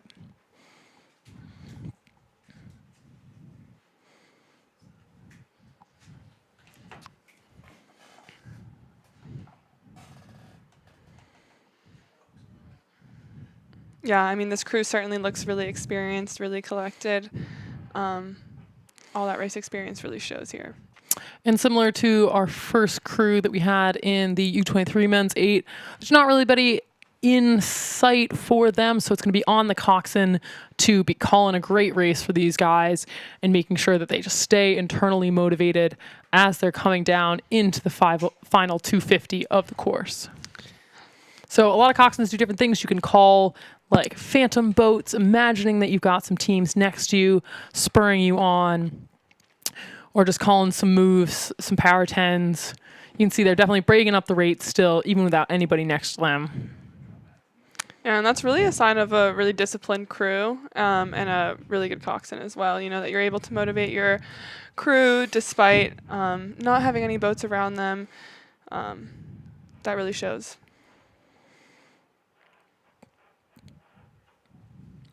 Also, it's got to be tough, you know, traveling. It's really fun, I'm sure, but also, you know, it's tough to Yeah, new boat, new rig, new place, new trying time lots of things. Next up, we got a Vesper crew coming down. It's like bow number 996.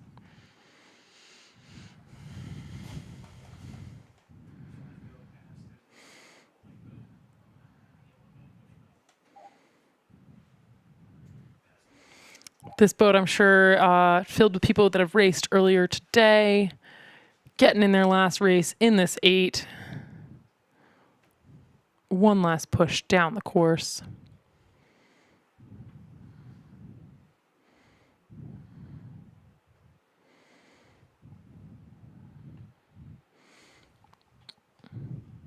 Looking very good in their last 100 meters here. Final push to the line. Followed by riverfront recapture.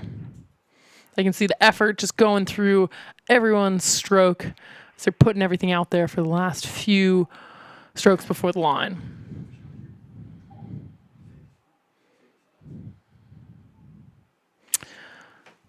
We got New York Athletic Club coming down. Yeah, red. Woo! Stroked by Jordan Irving, who had a great year of rowing at Marist and stroking their 1V. Right now we got Riverfront recaptured on the screen.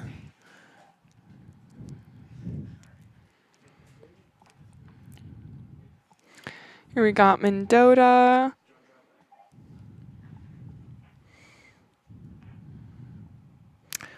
Do you know, are these the same Mendota crews that just raced and they're racing again?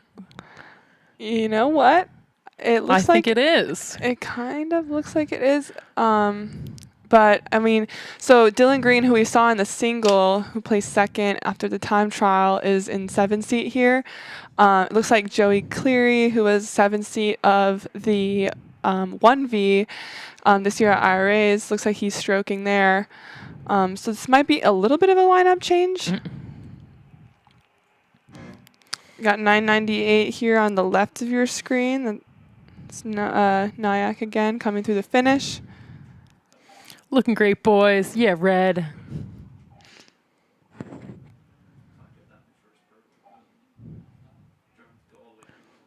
Okay, yeah, it looks like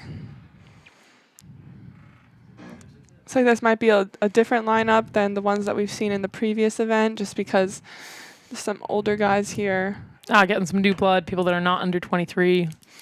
Hopping New in. blood, young, old blood. New old blood. Love to see it. But, you know, nationals, summer nationals, IDR, nobody's a stranger to hot seating a race. Just popping right in there, paddle back to the start, get going again. Yep. We got a Mendota crew on the outside and a New York Athletic Club crew on the inside coming into these last few 100 meters to the finish line. And a great race here. New York Athletic Club gaining on Mendota, giving a little push. Yeah, this looks like Mendota B, stroked by Turco. And New York Athletic Club B, stroked by Dylan Cumming.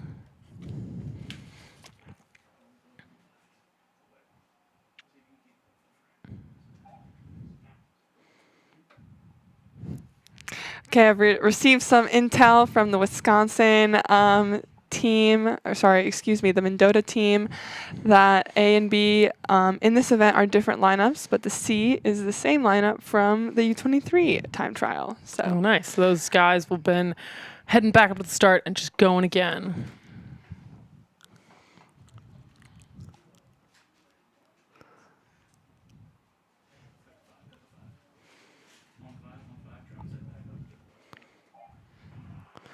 Looking good here. Got a lot of friends in this New York Athletic Club boat. Hoping they're having a great race out there. Big push to the final.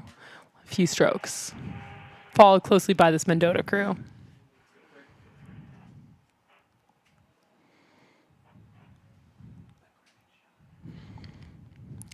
Looks like this is Greenwich B. Bound number 1002.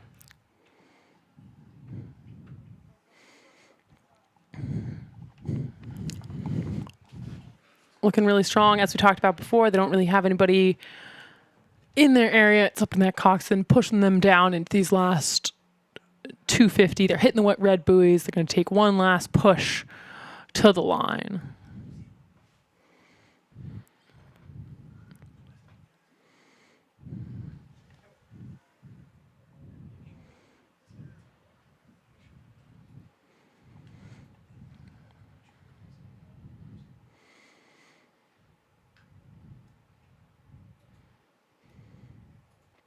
Looking really good here, just putting it all out there. Definitely always think about in the last 10 strokes, no regrets, just get everything. You better feel pretty terrible when you cross the line. Totally agree. Doesn't hurt, you are not doing it right. But also be careful and take care of yourselves. We're all about balance, but also work really hard. It's a delicate line. It's a delicate line. It really is. You got to walk it. It's a great race from Greenwich.